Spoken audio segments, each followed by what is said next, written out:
Hey everyone, before we jump into today's episode, I want to give a huge shout out to our sponsor, Open Water. As a chef and restaurant owner, I know how important it is not only to serve amazing food, but also take care of our planet.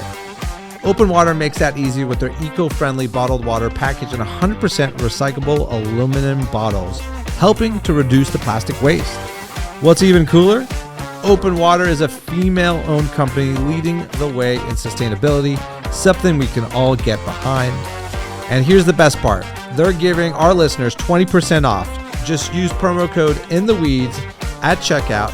So whether you're hydrating your team or stocking up for your restaurant, make the switch to Open Water. Delicious water, a healthier planet, and great discount. Cheers to that. All right, I'd like to give a big shout out to our sponsors, Saltwerk. You can check them out at saltwerk.com. You ever wonder what a pinch of Iceland would taste like? Well, you have it now in the most sustainable, flaky sea salt in the world. I've actually traveled to Iceland. Their geothermal powered island is beautiful. There's just a sense of freshness in the air over there, and it translates to this salt. I love this salt. It's delicious. It's the most sustainable. Again, you can buy just the normal flaky sea salt, but they also have infused salts, which I've been using at home lately a lot. They have this birch smoked sea salt that I love using with seafood. They have the lava salt, which is super black and cool looking. It's got a certain different type of taste to it. They have the Arctic thyme salt, which I use for my pickling liquids. And again, guys, just don't think of salt as something to season post recipe. You can use all these salts in the recipe alone. At We The Pizza, we use their flaky sea salt in our dough preparation. And they have this seaweed salt that I just used at an event that I loved at the Indy 500. I made a plant-based crab cake, and I was looking for a little bit more of that ocean flavor. Guess what I used? Saltwerk's seaweed salt. Gave me just that ocean flavor that I needed for my plant-based crab cake. It was a hit. Guys, if you want to use my promo code, you can. It's at In The Weeds Pod. You can use it on their website. You'll get a 20% discount on all their items. Stock up. This salt is amazing. And again, it is powered 100% by geothermal energy, the most sustainable sea salt on the market. You're welcome. Get yours. No Salt Bay in the house, just Saltwerk. What's up, everybody? Welcome to the In the Weeds podcast, where we dive deep into the craziness of the restaurant industry and so much more. We discuss food, beverage, and even food policy issues. Basically, if you love to eat and drink and are curious about this industry, this podcast is for you. I'm your host, Spike Mendelsohn, a recovering celebrity chef, a long-life restaurant rat from washing dishes in my family's business to cooking at Michelin-star restaurants, competing in reality cooking competitions, and serving as an advocate for food policy issues. My life is always in the weeds. We're broadcasting live from the District of Columbia, our nation's capital, and on today's episode, we have Chef Molto Speciale como Nostro Ospite.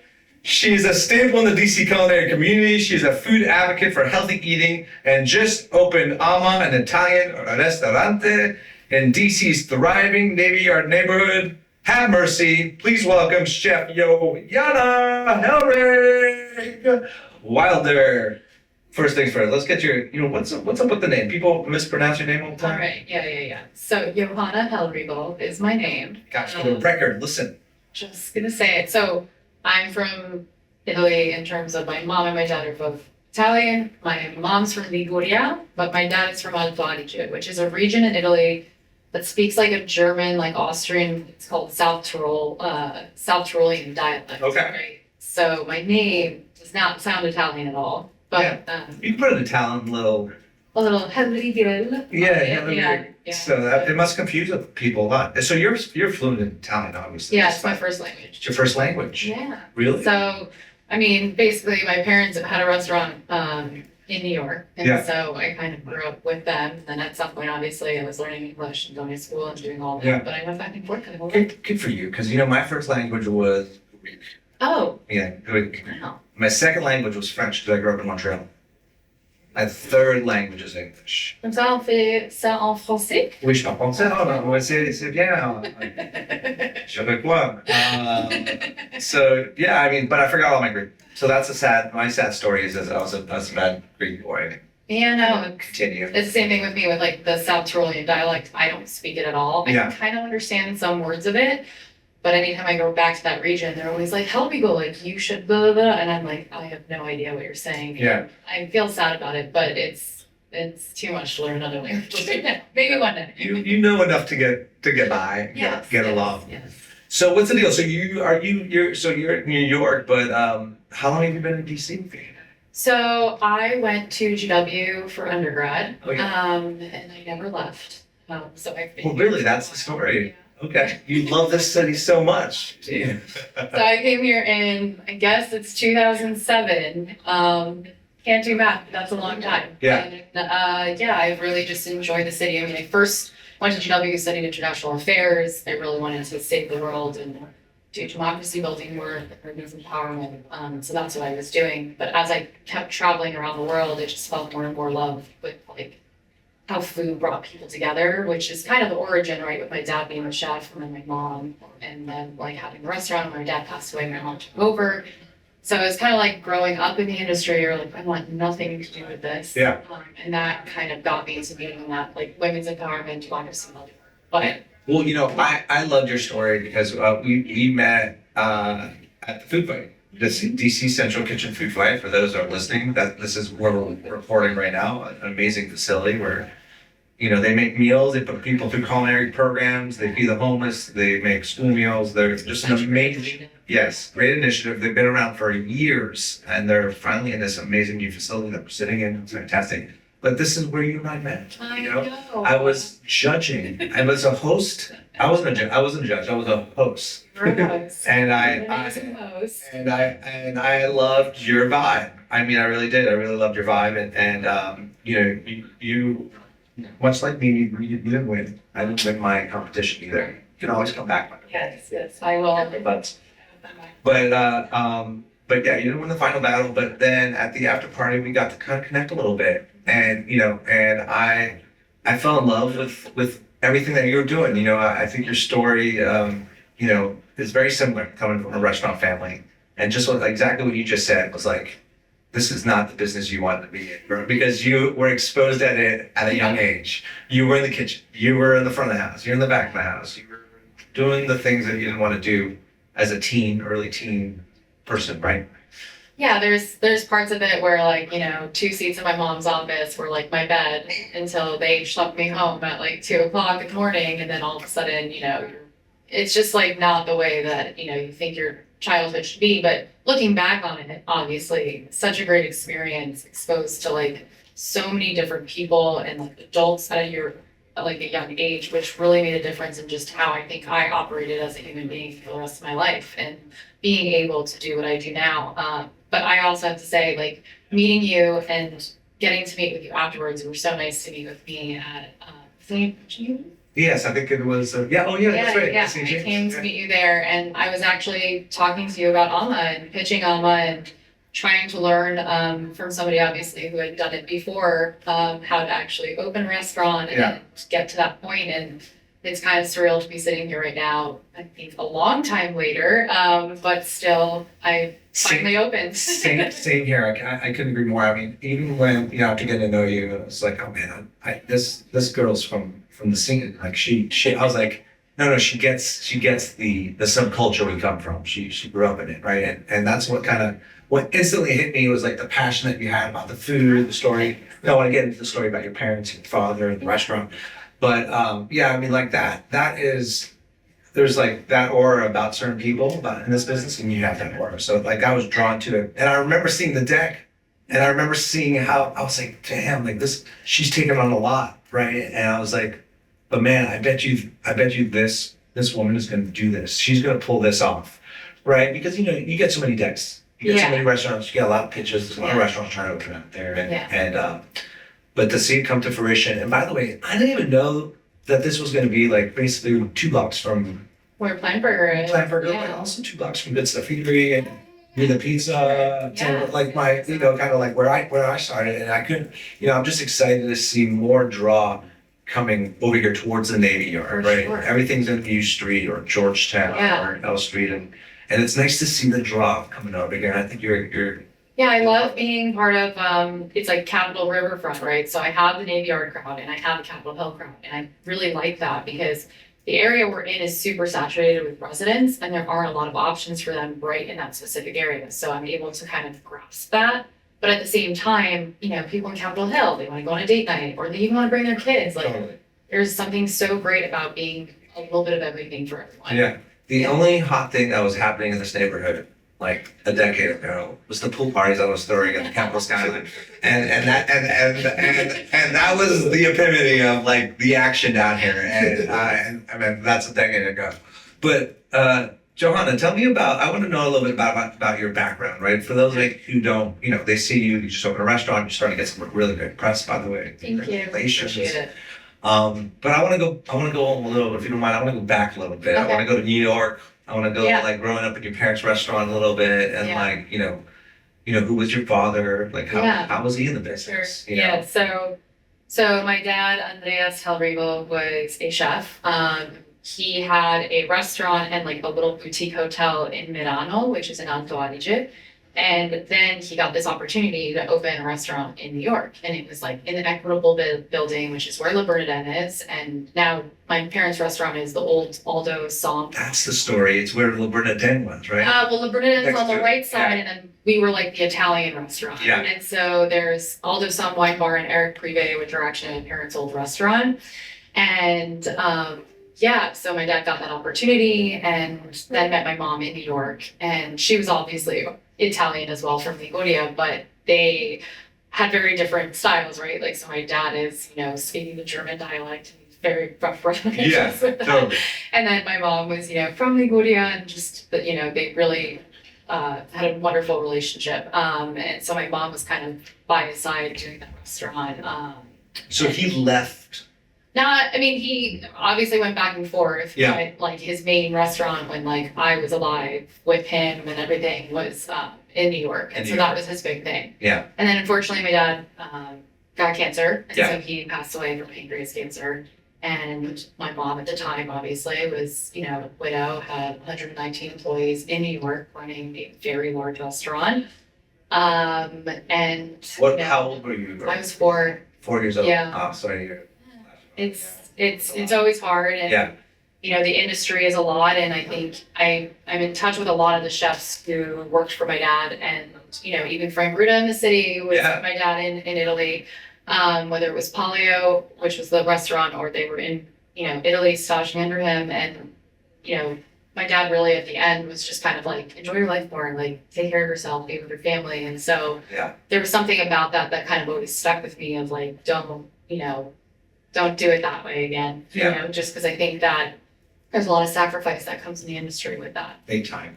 So what was the what was like cuisine? What was the menu? So that was Palio was a little bit more geared towards like it was still Northern Italian, but it was very much geared towards like Tuscany and those types of flavors because you think about Palio and the Siena horse race. And I mean it was fancy. It was like real silver The Siena and like horse race, great that when gloves. they just all Mhm. they run wild around Yeah. this thing. Man, I Yeah. want to go to one of them so badly. Beautiful. I've been seeing them on social a lot lately. Yeah. I've been getting a little like, you know. Yeah. Oh, so that's. That was the theme of the restaurant. There was a huge 4-mural wall made by Santrokia of this like horse race on the bar. And so the bar was like a big thing. Like, Yeah. if you ask anybody in like the Palio bar, it was like this huge thing. And so what was fun with building Ama was like I want the bar to be a thing. And I also married Michael Wilder, who is a beverage person. Yeah. So it was like, how do you get a restaurant and a bar to, you know, really be both and not just one or the other being more than the other, you know? So, Yeah. Well, I'd say I think you would 100% would have made your father proud. I was in the restaurant this morning. I didn't have a chance. I haven't had a chance to go for dinner yet, but I'm going.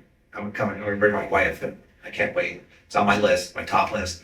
But I went in and I just had I went on the inside of the bar. I love first of all that there's both sides. There's a walk up and you could also sit up from outside. I Yeah. feel like that really embraces a lot of what happens in Europe, right? Yes. And so for me, a guy that loves spending time in Europe, I felt that right away, right? Thank you. And I was sitting on the inside of the bar, and everyone's so friendly there. Like before you know it, I'm like I know everyone's first names. Like Ian was there, and he knows my name. We're friends now. I probably had a Facebook message, from him. So I mean, like the hospitable piece of it to me was like, all right, well, you nailed it. The other part that I found was really, really fun. It was like, so I was sitting on the inside walking out.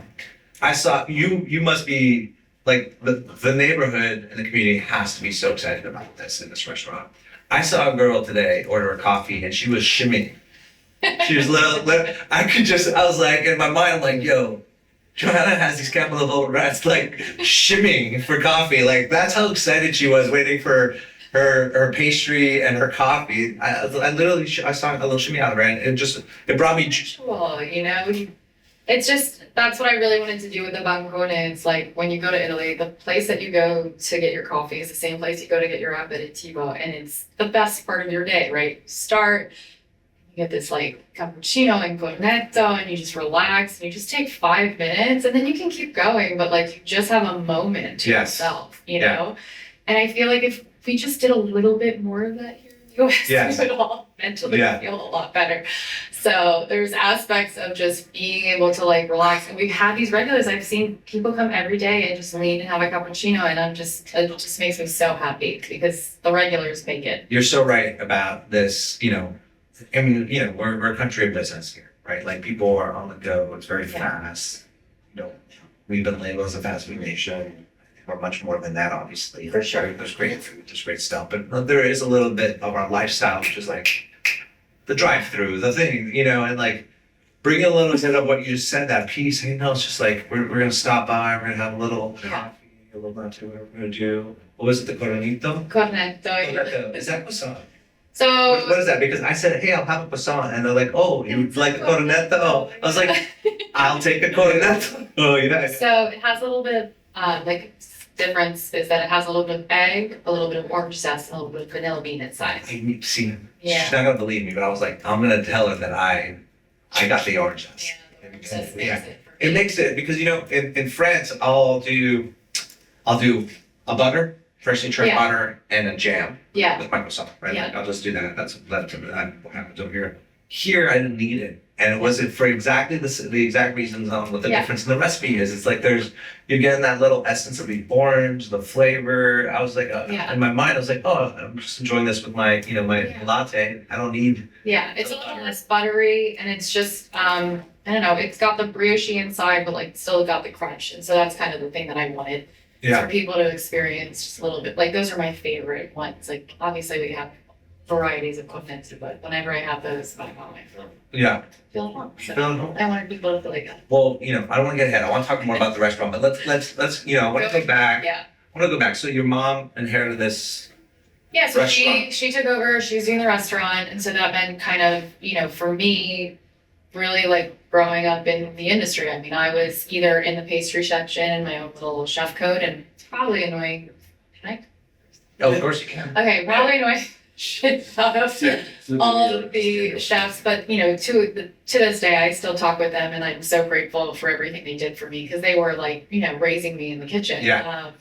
But I remember they had like the big expo microphones, right? So I would like scream on that and like try to expo an order, or I would like sneak into the pastry section and they had like all the cookies like ready, like they would put like one of each little cookie on a tray. It was perfect. And I used to think that I was so smart. I would like take one of different ones off of each tray and people wouldn't.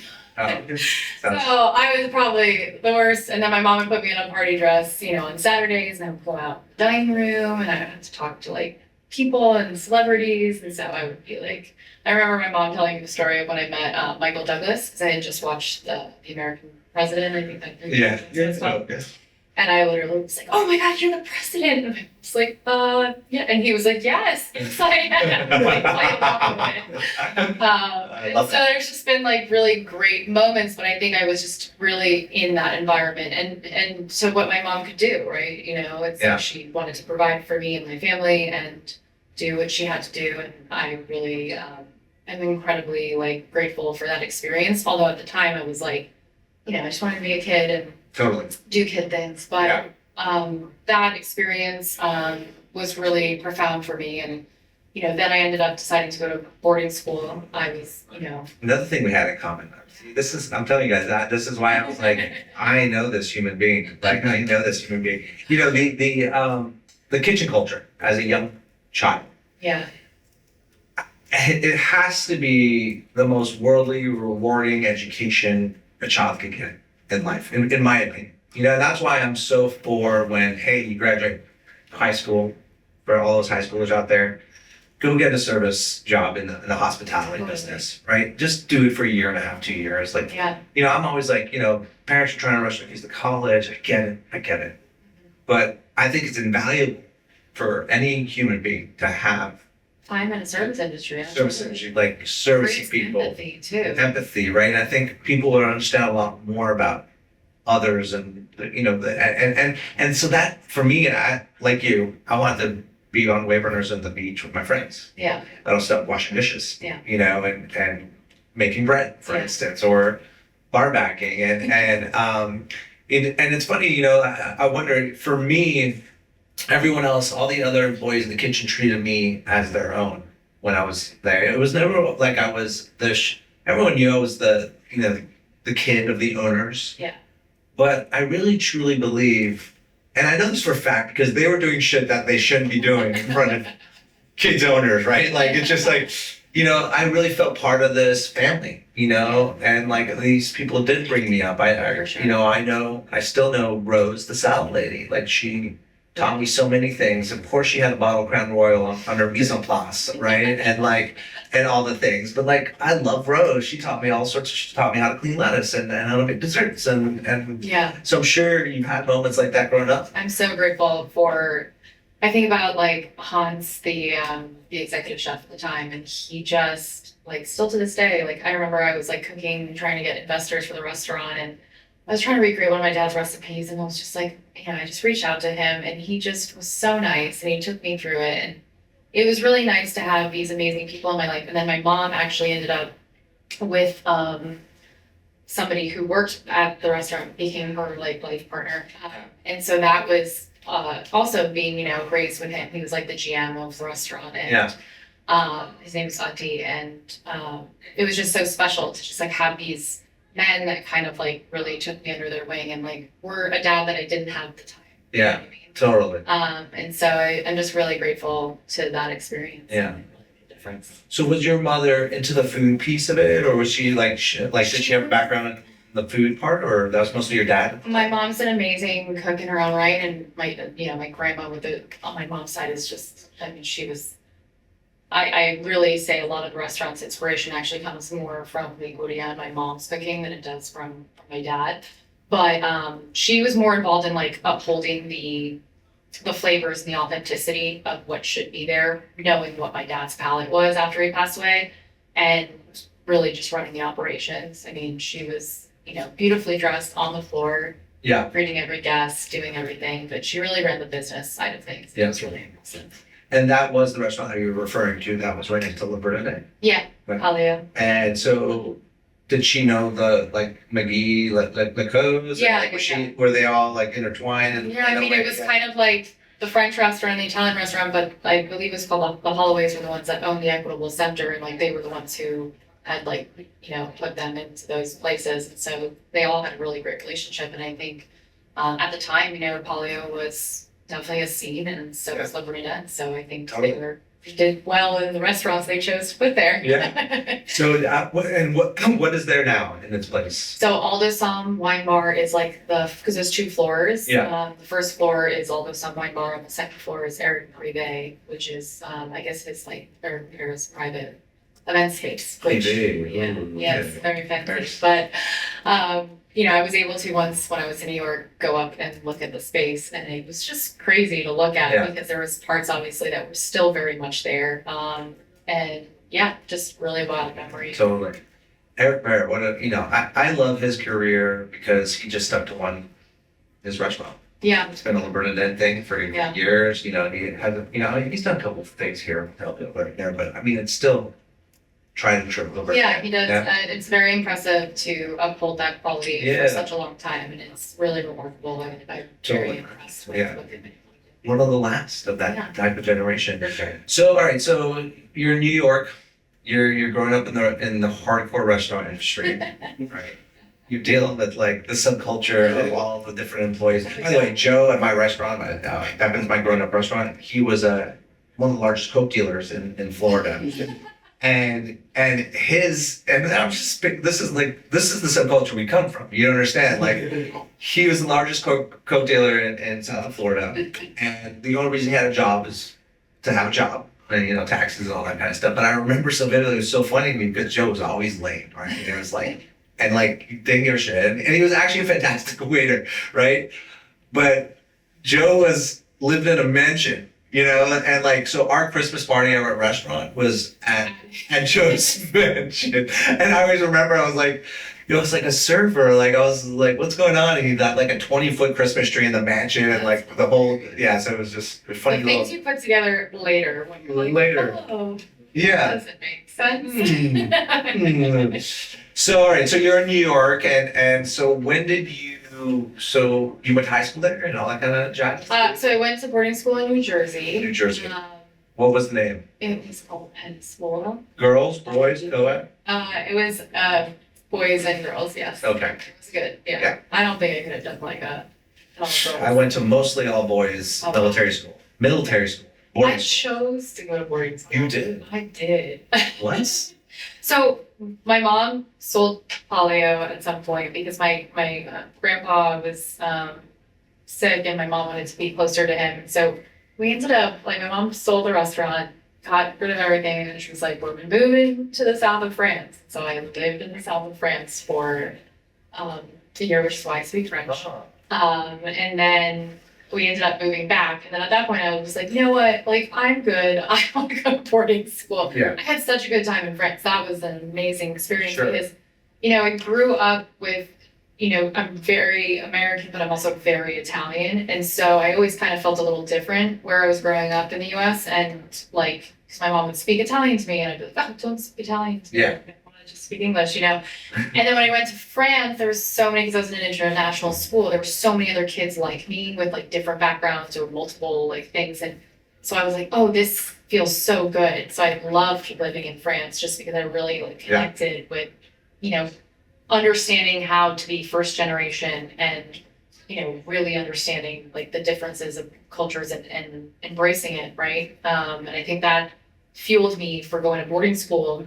And that's how I got really into international affairs and everything else, because I really just started to become obsessed with like learning about different cultures and learning how to appreciate them and finding common ground and empathy. And so, I'm the weird person that asked to go to boarding school. I mean, listen, but I loved it. I do look back on my boarding school days, and although it was military boarding school, and there's a lot of stuff I didn't really love about it, but there are now, again, looking back, there's amazing things that came out of that. I have international friends all over the world. And it's kind of crazy. So France, were you Nice, Marseille? Where were you? So I was in Martin, but I was living, like, I went to school in Monaco, so it was like. You went to school in Monaco? I did. Wow. Best aquarium in the world. Yeah, it was a really interesting experience for sure. But Rock Room was just like this little. It was a great experience just to really do something different. And it was because like Liguria is right there. That's where my grandparents were from. But then they were like, going closer to the France side, and so my mom is, Yeah, my first time to the south of France. I was working in the north of France. Working at a chateau. Oh. Lots of Very nice. By the way. Yes, look at that. I didn't go to school in Monaco, that's working in chateau. France called under Gerard Foyer. And so basically you don't get paid, right? And I was there for about over a year and a half, but you do get tips, right? They accumulate your tips, the European, they accumulate tips and then they'll tip the kitchen. And I had a weekend and I was like, all right, I'm buying this, I think my actual family got me a Euro rail. So they hooked me up with that. But I took the train all the way from France to the south of France. Ooh.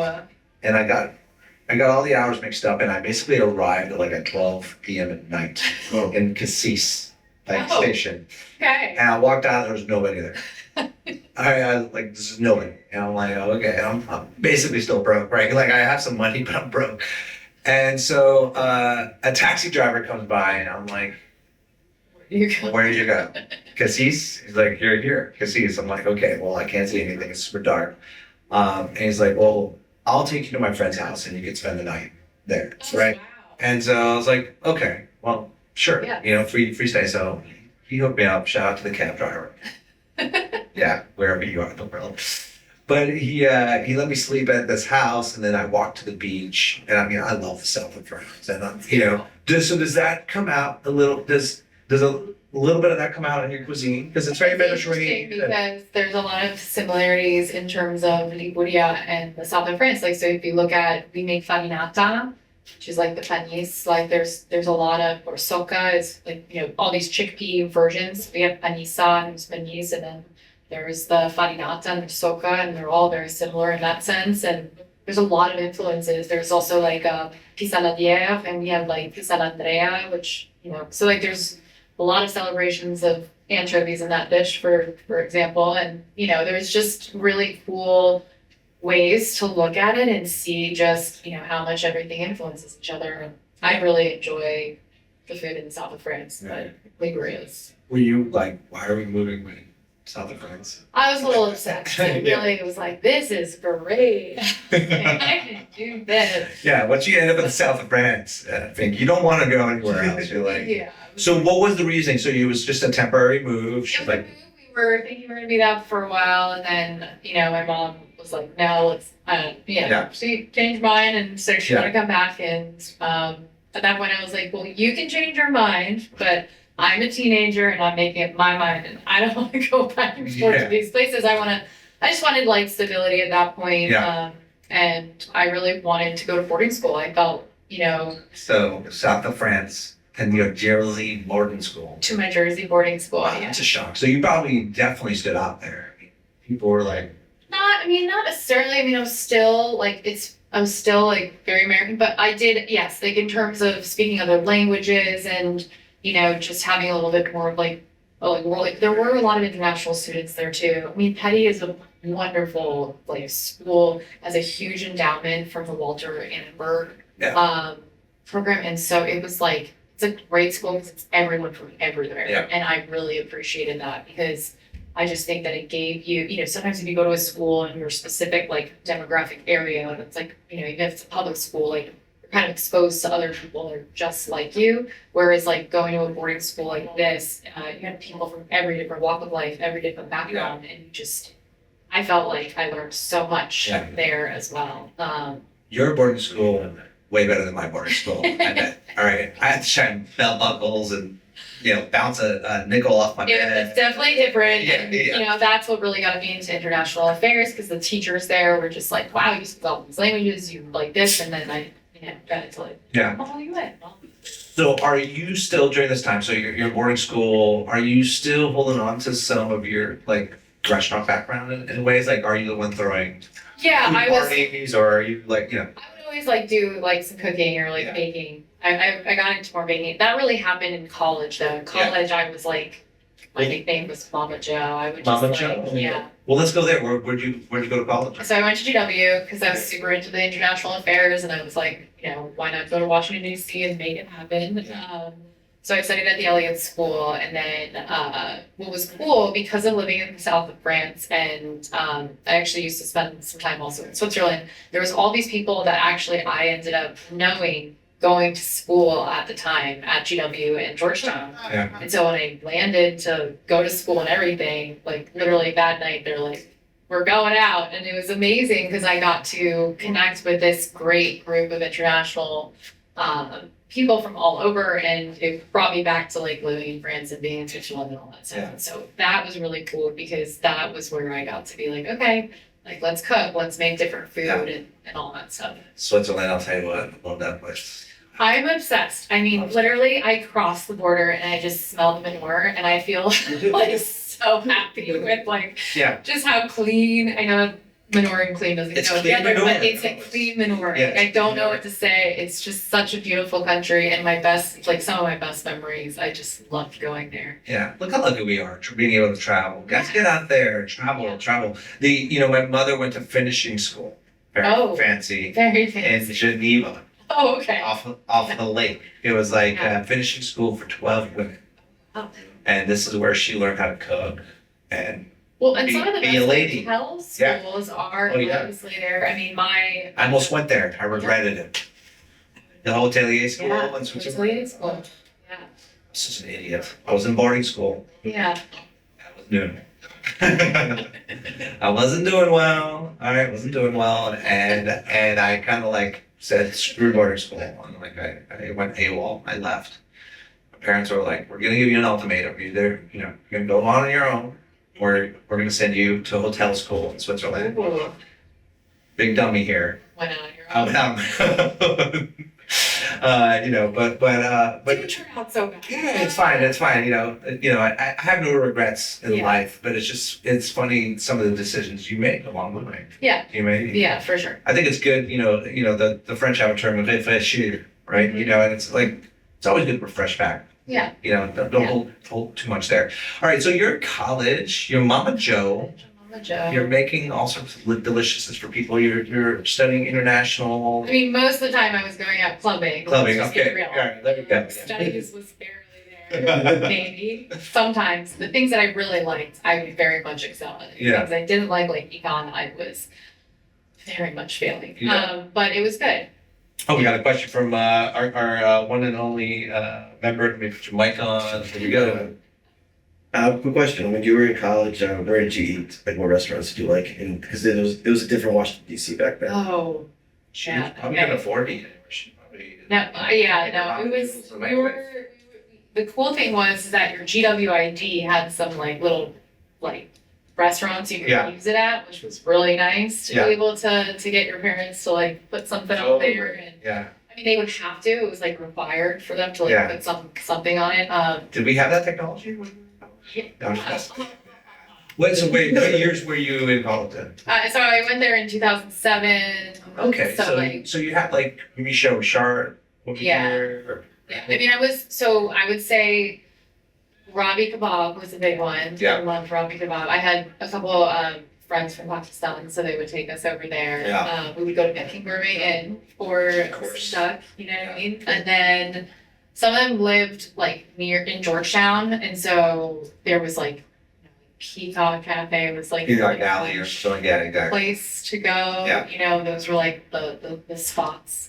People still love the Peacock. I know Yeah. it's still going strong. Great And restaurant. I do think that GW and Georgetown kids definitely Yeah. have kept that in their rotation. 'Cause For sure. it's a good place to be able to go. But yeah, I mean, we would go out to eat, but like I'd say most of the time it was like you were going out for Yeah. but we would still like have some really cool experiences in the city. Yeah. For sure. And so, was there any willingness to open a restaurant or be chef? Like, I want to get to the point, like, you didn't go to culinary school, you're self-taught, right? Yeah. Oh, my God, I love that. Yeah, so I was not. At that time, I was like, I'm gonna save the world. I was really into women's empowerment. I was taking classes on like women in global politics, human trafficking. I was just like, Yeah. I was really into it. And so I actually got an internship with the Women's Democracy Network. And it was this great network that worked with women in 61 countries. And it was, funded, by the government. It was like a nonprofit. And there was this beautiful opportunity to like become a part of that. So I joined that and I quickly became a program assistant and then kept on kind of rising the ranks there. And at some point I was running like a $1.1 million grant doing like, funding for these 61 countries of work. And I was traveling all over the world and there was just these beautiful interactions. And I still talk to a lot of those women today. Yeah. And every time I was in a country, because it was women, even if they were elected officials, like we helped build one of the first like women's caucuses in Mongolia in the parliament, and like all of those women were like badasses, but then they were like, still had to like eat, you still had to take care of our kids, like, And so a lot of the places that I would go to, like especially when I was like in Latin America, like they were just showing me how to be able to like do the badassery of, being an elected official and working with helping women ascend to leadership roles, but then still like coming together over food.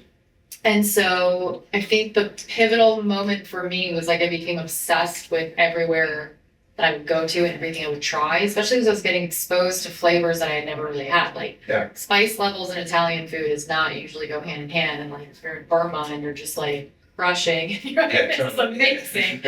So I became so obsessed that every time I would come home, I would just start making and recreating the food that I had. And, making these big dinners, we'd call them. Like, I had like a studio apartment and I didn't really have like a dining room table. I had a coffee table.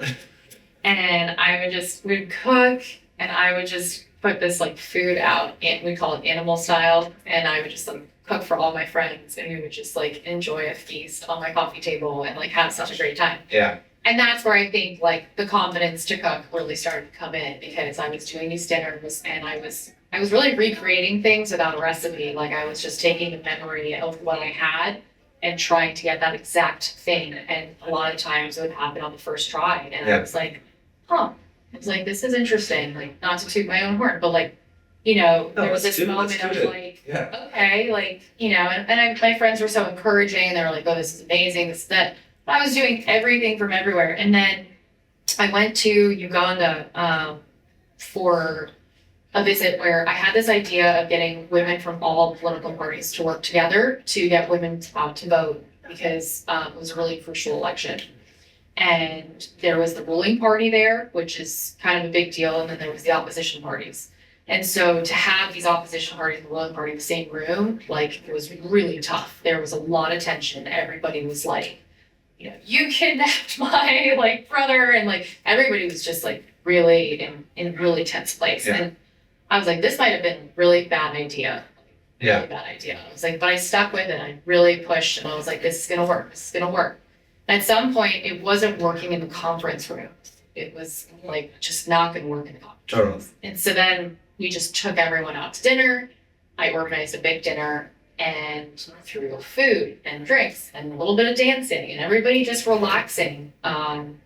Everybody started to see each other as human, and everybody started to realize that like we're actually here for the same goal and mission, right? To get more women into leadership positions, to get more women out to vote, because the more women you have in leadership roles, the more likely you are to have legislation that protects those women and young girls and what comes out of that in the future.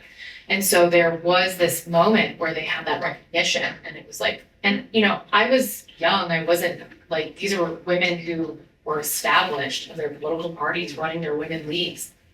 And I had a voice for, a lot of the places I would teach leadership and do what I did, but like in that one, I really like put my voice out and was like, we're going to do this.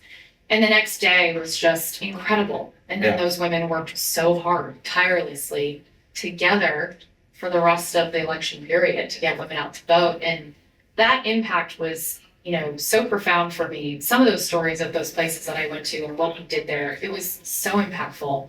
It was also just seeing one life breathe a little bit easier. Like I had these, like a woman from Myanmar that just was, really touched my heart. All those women and all we were doing, like, it was like the food and the connection and the community that really was making the difference. And so all of a sudden I felt like, the bureaucracy and red tape was kind of taking over from being able to really do the thing that I wanted to do, which is connect and community and like love. Love is at the root of a lot of the things that I care about in this world. And I really believe in like, just living your life through love and not fear. And it was just something that with food and that, and I just felt like also losing my dad at such a young age and like his connection to food, like I definitely feel like I had always searched for how to have him close to me, even though he was so far away, and there was just something really beautiful that happened when I was just like, I'm gonna do this. And I like cashed out my 403B. Well, I went to a wedding and there was this chef there. His name was Jordan Lloyd. Shout out to Chef Jordan Lloyd. He owned the Bartlett Pier Inn in East America. Oh yeah, of course.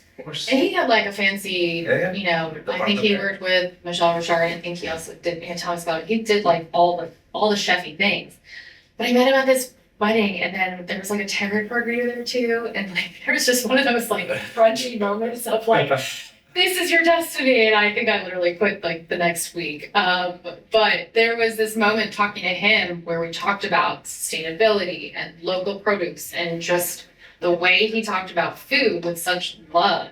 Yeah. That I was like, this is it. This is what I want to do. And I cashed out my 403B. I moved out to Easton for a bit and I just worked every position, dishwasher, helped him with opening a bakery, was just doing everything and anything. And I told him, I was like, I want you to tell me at the end of this, like, do I got it? Do I not? Like, I need to go to culinary school. Because I was worried, not going to culinary school. Like my dad was like very haute, like chef. Sure. He was a pioneer of South Rolling. He has an homage for him in Morano. He's a badass. He's a badass. And I wasn't trying to be my dad. I wanted to be close to him, but I wanted to figure out my own voice in food. Sure. And there was this moment of like, do I have it myself? And he was like, you got it. Like, keep doing what you're doing. You're going to get there. Everyone has insecurities in this business coming up in it. It's funny because, a lot of the chefs we have here are I wanted to be a rock star and I was playing drums or I was touring with this band. And it's funny how many musicians fell into food. All right, what are we make it as a rock star? Then you're like, I'm choosing this. Yeah. And my mom's like, thank you so much for taking that education and really making it. But it's rewarding to hear someone that was traveling abroad, and really pushing women's rights and advocacy, really everywhere. And then, I like to hear your moment where you guys are sitting in this conference room and everyone's going at it. Yeah. And then it's funny how food can kind of bring people, disarm people, right? Yeah. And really kind of bring them together. You gotta break bread, Yeah, you gotta break bread. And I feel like more and more we're figuring, I think that's why chefs have been able, we got this at some point 10 years ago, we're like, oh, chefs are the new rock star, whatever. And we were running that. Yeah. And then what was the most interesting turn to me was like, hey, chefs are people in policy. We should have a voice and we should be able to stand for things and talk about things. And I think now you have so many different organizations that are using chefs' platforms to go about the world. I think looking at the celebrity chef, when my dad was alive, it wasn't like that was the big thing. Right? Sure. Celebrity chefs were, he won awards and all that stuff, but the way that it is now, the way that you as, what were you calling yourself? A recovering celebrity chef. Yeah. It's a lot to be a celebrity chef. I'm recovering from it, But the thing about it is that if you take that celebrity aspect of it, you do good with it, right? Yeah. If you use that for having a voice. And I think that's where I'm trying to figure out, how do I take my past advocacy work and things that I really care about, and then also kind of this wellness journey that I've been on. How do you really use that voice for good? And how do you use your restaurant for good? And that's been a big thing for me at Alma. It's the version I was, talking to you about in, what was that, 2019? Yep. Versus the one I opened now in 2024. It's the one I'm most proud of. And at the time, I was so hungry and I had such fervor to try to open that restaurant. And I wasn't able to get there, and I was frustrated and, pissed, and you can compare of why does that person that. But at the end of the day, all of these life lessons I've had along the way from then until now, because it took me 8 years to open up Mama. Yeah. It's the one I'm most proud of. Yeah. The experiences I had, the notes, the negatives, all of it made me who I am today. Yeah. So looking back on all those things that I did at the Democracy Building, when you're like, oh, maybe I wasted time doing, no, all of that led me to where I am now. I'm so happy to have those experiences, because that's why I was able to cook Southeast Asian food for Doi Moi, It's not because I, know anything better. It was literally taking those experiences with those women, and I still would talk to them and be like, I just want to do good by you with how I present the scene here. It was amazing. This is the converging of your two worlds right now. And it's I tell people timing is everything. And I'm happy you didn't open up this restaurant in 2022, 2020. You know what I mean? Yeah. To be honest with you, it was definitely. Listen, you were very smart to wait out a pandemic before opening up a restaurant, right? And I feel like people are coming back. And look, you're in the Navy Yard, you're in Capitol Hill. So it's kind of interesting, full circle, on life. Tell me about it. So once you finally had that aha moment, chef told you, you got it. Yeah. Don't waste your money on culinary school is what he told you probably, right? Stay here, work for me. Right. I know how it goes. Yeah. That's the right choice. Because when I went to culinary school and I am a restaurant rat, I was just like, my first year was like, why am I here? Yeah. Like I understood how to Yeah. cut things and make Bernaise sauces. I know other sauces. Yeah. It was kind of laughable, which let me drink and party a lot for the first year. Second year is when it started to kick in, when you start learning the background about different cuisines and stuff like that. So culinary school is cool, but I always tell people that are thinking about it, do what you did, go work in a restaurant for a year. See if you like it, right? See if you like it, yeah. I was working, like, as I said, like, if you do the dishwashing, then you do garde manger, then you all of a sudden are doing expo, and then you're helping with the bake, like, all of those things. If you still like it after working 16-hour days, Yeah. like, then you might want to do it, you know what I mean? Yeah. But if you don't do every position, honestly, it's so hard to have empathy for the other people in the restaurant. So Open like a true restaurant kid. it's just like, okay, front of the house, why aren't they doing, it's like, Yeah. there should be no divide between front of the house, back of the house. But if you don't respect each other's positions or know what it's like to walk in their shoes, then yeah, of course, you're always going to have like a chip on your shoulder, Yeah. People are always like, oh, you're a great chef, world class chef. I was like, I'm a world class dishwasher. You should see me wash dishes. I was like, I could put them in the rack. I could finger them coming out of the rack. You know what I'm talking about, right? You're just grabbing them and stacking them. During the pandemic, because we had open, we were Don't shake your head. You don't know anything about washing dishes. This is doing Wait. dishes. Oh, hold on. Fink, have you ever washed dishes in a restaurant before? Yeah, I used to work at a coffee shop in Cleveland. Okay. Yeah, like real dishes. restaurant. You put them all in, you push the thing down. That's Yeah. the dishwasher. All right, answer this question. Yeah. Do you use a squeegee at the dishwasher or not? No, That's where we're at. I didn't. Okay, so you didn't wash dishes. You didn't wash dishes. Because you basically squeegee all the food and scrap right into But I the. know how to make a good cappuccino, and I can put a heart in it. That's great. That's fantastic. We have empathy for you as a Yes. latte artist. Thanks. Artist. All right. So you're like, okay, I'm gonna do this. I think I'm gonna do this.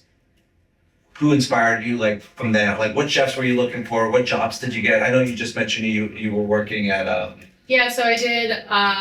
So basically, I ended up at the Umbria in Georgetown. Then I helped it open Boulangerie Christophe, and then so I went originally Italian, which was a great experience. They gave me an amazing platform to be able to like really become an executive chef and like learn how to be able to do that. And it was just such a great environment to also re-explore Italian cuisine in a chef role instead of just like how I grew up. And then going from there, I started actually, after Boulangerie Christophe, I was like, okay, I actually want to do these Johanna's Table pop-ups, where I started doing these pop-ups around the city, kind of celebrating some of these beautiful cuisines that I was really excited about and starting to build like the foundation online. And at that time, I ended up joining the Fat Baby group, which was like Doi Moi Proof and stuff. And so I ended up being like the culinary director with them, and I did Doi Moi and helped kind of revitalize that. And then did Proof and helped them with, because it was kind of at the closure at that time. Yeah.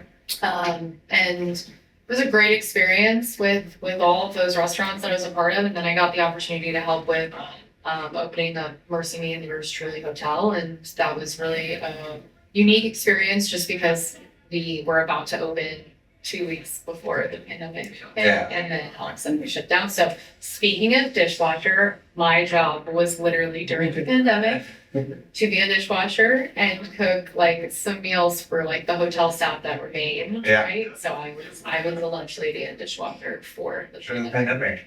Listen. So then when all of the people came back into the kitchen, I was like, let me show you how this machine works. This is the kinks. This is how This is where the soap gets pumped through. Oh Yeah. my gosh. So all right, so you went out working in restaurants and did some pop-ups. Yeah, I did a lot of, I really stayed busy. I really pushed myself. And I also burned myself out a lot, because I really would give it my all. Like Doi Moi, I flipped that restaurant in like 3 months. It like literally needed like a huge revitalization. And I feel like it got a lot of attention and got like, back to what I think it was really intended to be. And it was an amazing experience. And I, even to the point where they were able to like have it, sell it. And now the guys from Chicken and Whiskey and all of them were doing it. So, there was just a lot of opportunities of growth and learning there, but also like not setting boundaries and kind of doing more than you probably should for, and sacrificing your health a little bit, I don't think I went to Doy more when you were there. Oh, I think I went before, and I'm also sad. yeah. Uh, I think you would have really liked it. I would have, I think I would have, because, and listen, first impressions are everything, and there's a lot of places to eat out there. Yeah. And I went and didn't have a good time. But I was also, and you weren't there. Okay, everyone, she was not there. Were you there? No. You weren't there, not at the beginning. So, and by the way, yet another thing we have in common, I lived in Vietnam for 2 years, right? I had a couple of Vietnamese restaurants in New York City with Drew Nipperon, crazy restaurateur. Yeah, it was just that whole thing. But I love, Vietnamese is one of my favorite cuisines, and still, we'll drive 30 minutes from my house to Eden Center. Yes.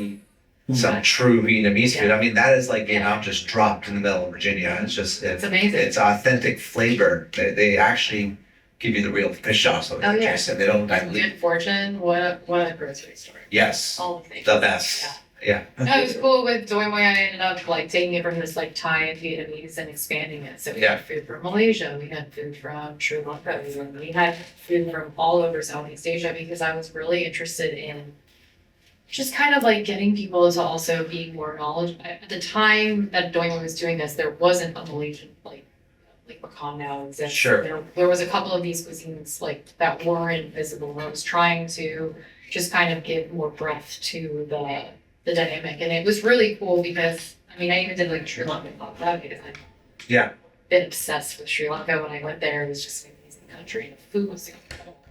And it was so cool because there was a huge Sri Lankan community that came out for it. And I was like, wow. I was like, I didn't even know this existed. So, you really do find that, DC is a cosmopolitan city, but it's also full of, immigrants or people who are, big time. And it was incredible to be able to like cook these cuisines and then get somebody to be like, this tastes like home. Yeah. That was the biggest compliment.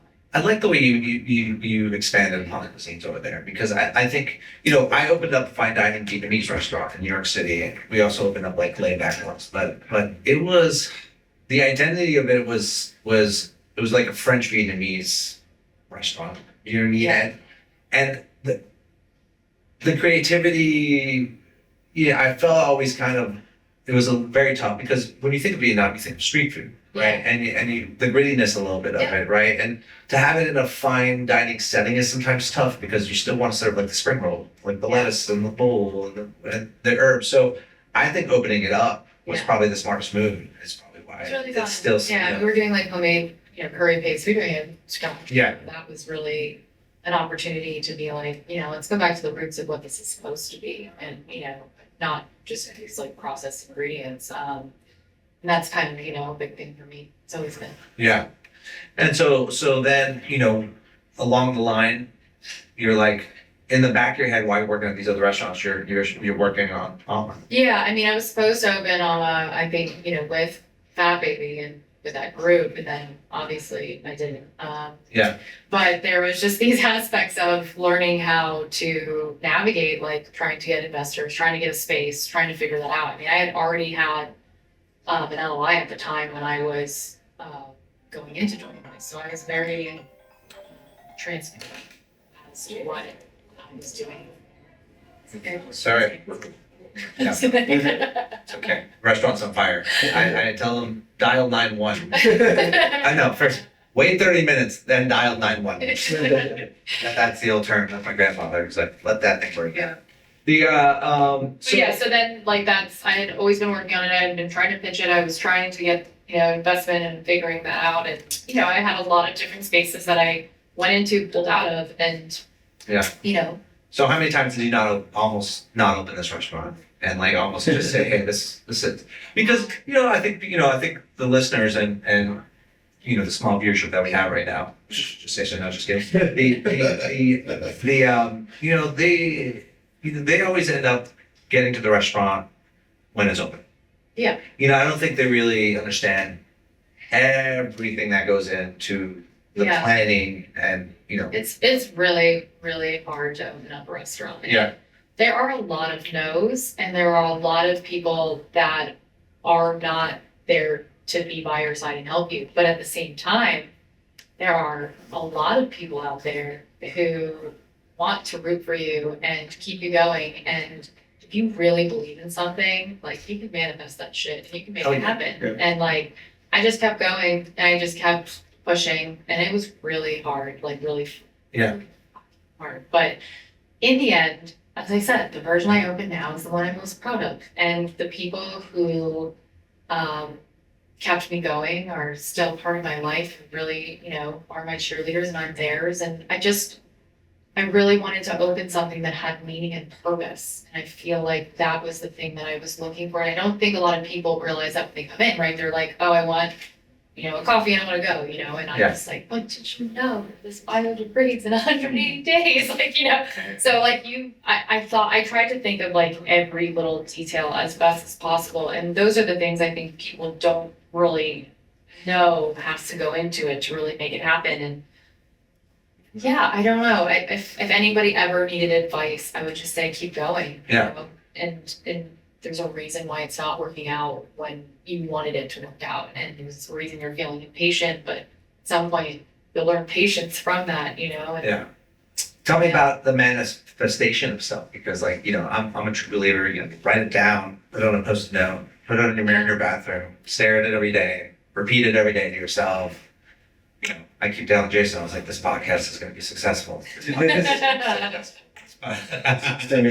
to get there. We're going to get Johanna on the podcast. And here you are. Look at that. We're going to like, but you know, there are those times, and I know you went through them. I want to hear about them, like where you're like, oh, shit, I manifested that little thing here that's leading me to this finance that's coming in all of a sudden, or.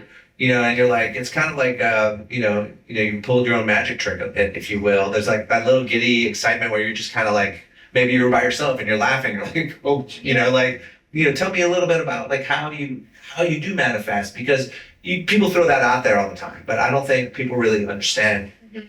Yeah, I know you really have to like keep chipping. You have to keep chipping. I think, you know, I don't know if you ever read the Course in Miracles. Not tell me. Okay, so it's really cool. It talks a lot about like love, and like the opposite of love is fear, right? And not hate. And so one of the things that I feel like I really learned from that book and that philosophy is that a lot of what drives you not getting what you want is the fear. And if you kind of approach everything from a place of love, you would be able to kind of get more of those miracles that can happen in your life, right? It's a little bit more of surrendering. It's like you want to have control of everything, but sometimes you don't. And you have to be okay with that. You have to kind of let things ride sometimes, because that's going to actually bring out the miracle or bring out the next step that's going to happen. Yeah. And in those moments where I was really trying to control what was going to happen were the times that things weren't going to work out. And then the times that I was just like, you know what, just go with the flow. Try to like, you know, keep pushing, work hard. I'm not saying I was just sitting back and waiting for an investor to come to my door, but I wasn't getting so hung up on the small things. I wasn't like emotionally like investing as much as I used to, right? Every year I was getting a little bit stronger in terms of how I would react to something or take news that wasn't good. And the investment side of it was really hard for sure. There was a lot of no's, especially for female chefs, to be honest with you. Even though I ran, I ran basically for the government, and I have great budgeting history, and I know how to run a P&L, and I also know how to cook.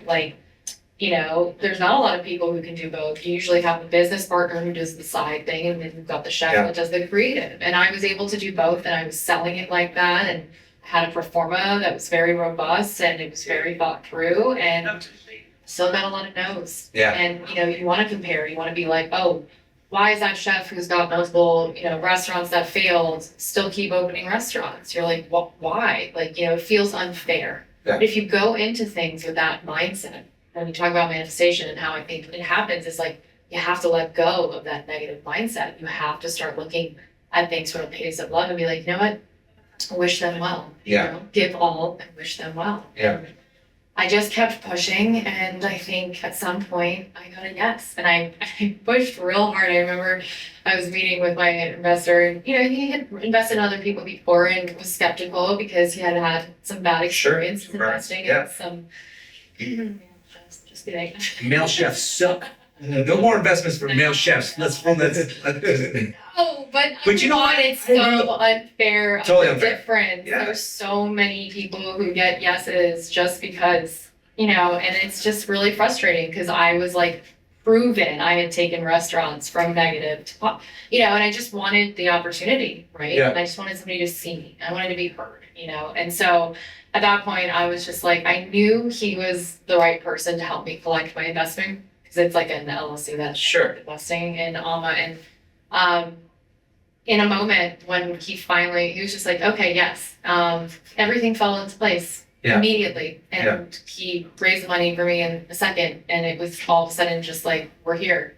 And I also have to say that my landlord really is actually like the reason I was able to also do this, because I had a landlord who saw me, who believed in my story. But you know what? I went into that meeting just like, I don't need this. Yeah. I wasn't Totally. like begging for it. And that also, I think, brought the confidence of like, oh, wait, like, I want to do this. It's funny how you play that card sometimes. Right? Yeah. The way you walk into a room. Oh, yeah. I mean, I literally brought Cornetti to You did. I love it. Shell for these like big honchos, and they were like, okay, right after that, Yeah. so it was good.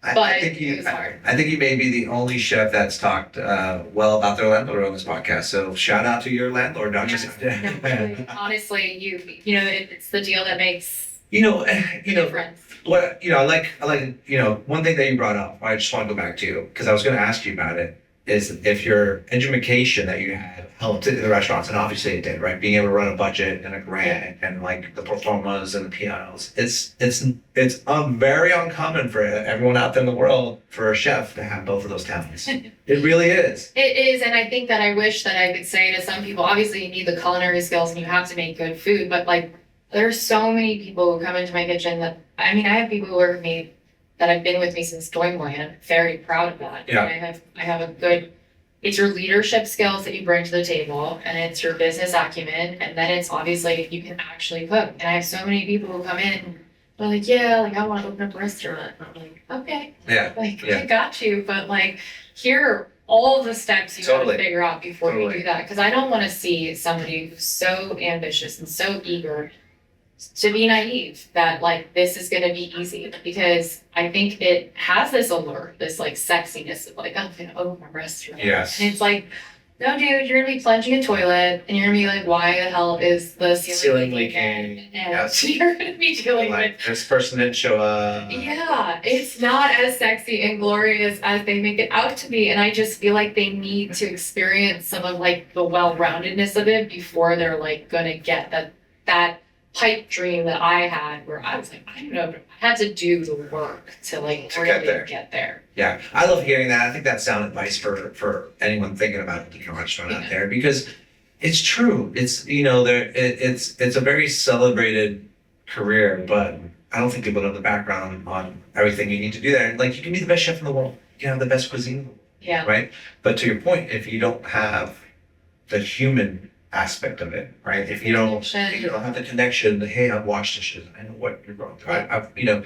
If those small little intricacies of the business is what makes you a successful restaurateur and chef, or not, to be honest with you, right? So, it's like we've seen so many chefs, fantastic chefs, just fail. Yeah. Because they can't surround themselves around a team that, and keep job retention and all that kind of stuff. So it's amazing. You experienced it at Alma today, like the team of Alma is the reason that we are successful. Sure. Granted, we make our mistakes, right? Like maybe something was underseasoned one day, or this was wrong, or that. But like the recoup, I think, of service is what makes or breaks people having a good experience. And the team that I have, like I just trust them wholeheartedly. I've really been so lucky to have just cultivated such a wonderful team that really brings Alma. Alma means love, right? And Alma Fancho Boy is a poem that is actually what Alma's derived from. There's a huge orange door when you walk in that does the whole poem. And it's a poem that talks about like if you put love into something, that will come out of it. Like the root of everything is love. And so there's this aspect of with my team, I'm just like, listen, like you gotta connect. Like you want to have fun at work too. Like if you're with a table, you might learn something so unique about those people, and you might be able to give them this little touch that they didn't think they could have from a restaurant. But also, you could learn something. You could connect. You could. Totally. That's how opportunities happen. Like it's just. I miss community, and I feel like in the world that we're in with like social media and just being on our phones all the time, like I wanted Alma to be a place where you can just like put your phone to the side and connect with people and have fun, and like whether you're talking to our staff or you met somebody else at the bar, and like we're just finally going out to eat with your wife and like getting a moment, like there is just something that's missing about community. Yeah, it's like unexpected service as well, because we're so conditioned to not having a service anymore, right? Because it is all computer generated or this app or that. And there's a place for it. There's a place. Well. Yeah, like, we're not hating on I it. wanted to go back a little old school for Alma, because I was like, we could do a QR code with the cafe. I was like, but I don't want to. Like, I want to just connect. I really want you to like spend time talking to somebody to help them make the decision on what they want to eat. Because I want customer lifetime value. Yeah. I want repeat guests. And I don't want it just selfishly from a business model perspective, because by the way, if you do make your business not just being like the new hot, fresh restaurant, and you do actually do it about connecting with people, you will actually have longevity. That's right. But also because that connection is what makes me happy. When I have people who come to Alma 4 times a week, and we're open 5 days. Yeah. It's insane to have that regular appearance, and I just love it. Yeah. I've had people come in for breakfast, lunch, and dinner the same day. That to me is because they feel good in the restaurant and then they feel good afterwards. Yeah. And that's the big principle of like how I want to live my life. Yeah, and I know it was just a croissant and a coffee, but I mean, you're speaking the truth here. Like, it wasn't like, hey, the server at TGI Fridays, hey, I'm Daniel, I'm gonna be taking care of you. It wasn't like that, right? Which I hate that kind of stuff. It was like, hey, what's your name? I was like, oh, someone wants to know my name. Oh, I'm Spike. I was like, what's it? And I was like, what's yours? I was like, oh, I mean, and then the barista also came and said, Shania, she said the same thing. I was like, oh, and she's like, what kind of sugar would you like for your coffee? We got the date syrup, right? Yeah, there you go, the Sugadon. And I was like, oh, okay. Think I'll take the date, and I was just like, and you walk out, and it's just those small little touches that I feel that make all the difference. Yeah. And like you're obviously a seasoned person that's come from the business, and you care about people. And yeah, but it's hard because I'm trying to also question everything in the restaurant industry. Because if you look at the principles that Alma stands for, which are on our website, it's on the back of our menu, and actually we give it to guests from first, and it's long. I'm not asking everybody to read it, but like literally when you're trying to open a restaurant that's as non-toxic as possible, it's really also fun to learn. Like the investment part was hard, but then figuring out how to like nourish people and like find a way to take care of them, that hard part was like, the research I had to do to figure out how to have no microplastics in the restaurant and, figure out the water filtration system. We spent $30,000 on a water filtration system so I could ensure that like we were still able to wash our vegetables. I mean, like why buy organic produce if you're just gonna wash it in like, plastic water? So there was so many aspects of that I feel like we are taking care of for the guests, and they might never know it, but at least I know that like when you walk out of there, that A2 regenerative whole milk you had is easier on your tummy than, having something that, was filled with growth hormones, Totally. And it's just like. She threw the A2. You know what A2 is? You don't know what A2? Why don't you tell them? Well, so basically, if you kind of go back to the roots of how you look at milk, right? And milk's getting like a bad rep right now, okay? But back in the day, we all used to somewhat digest milk quite well, and there's kind of like what you see with the hybriding and what's been happening with like wheat, right? So you have this aspect of like there's this protein, the A2 protein, which is like the original one, and if you have that version of it, you're much easier able to digest that versus kind of these like hybridized versions of cow milk that we've been able to have.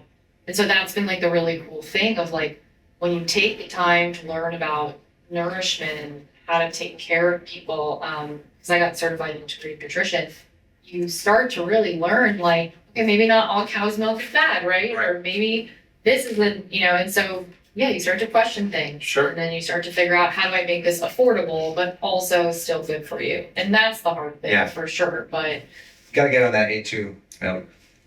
It'll help out with those things you were talking. a lot of people who are lactose intolerant. Yes. I've converted lactose intolerance when they come. They're like, Yeah. wow, I had a cappuccino and I feel good.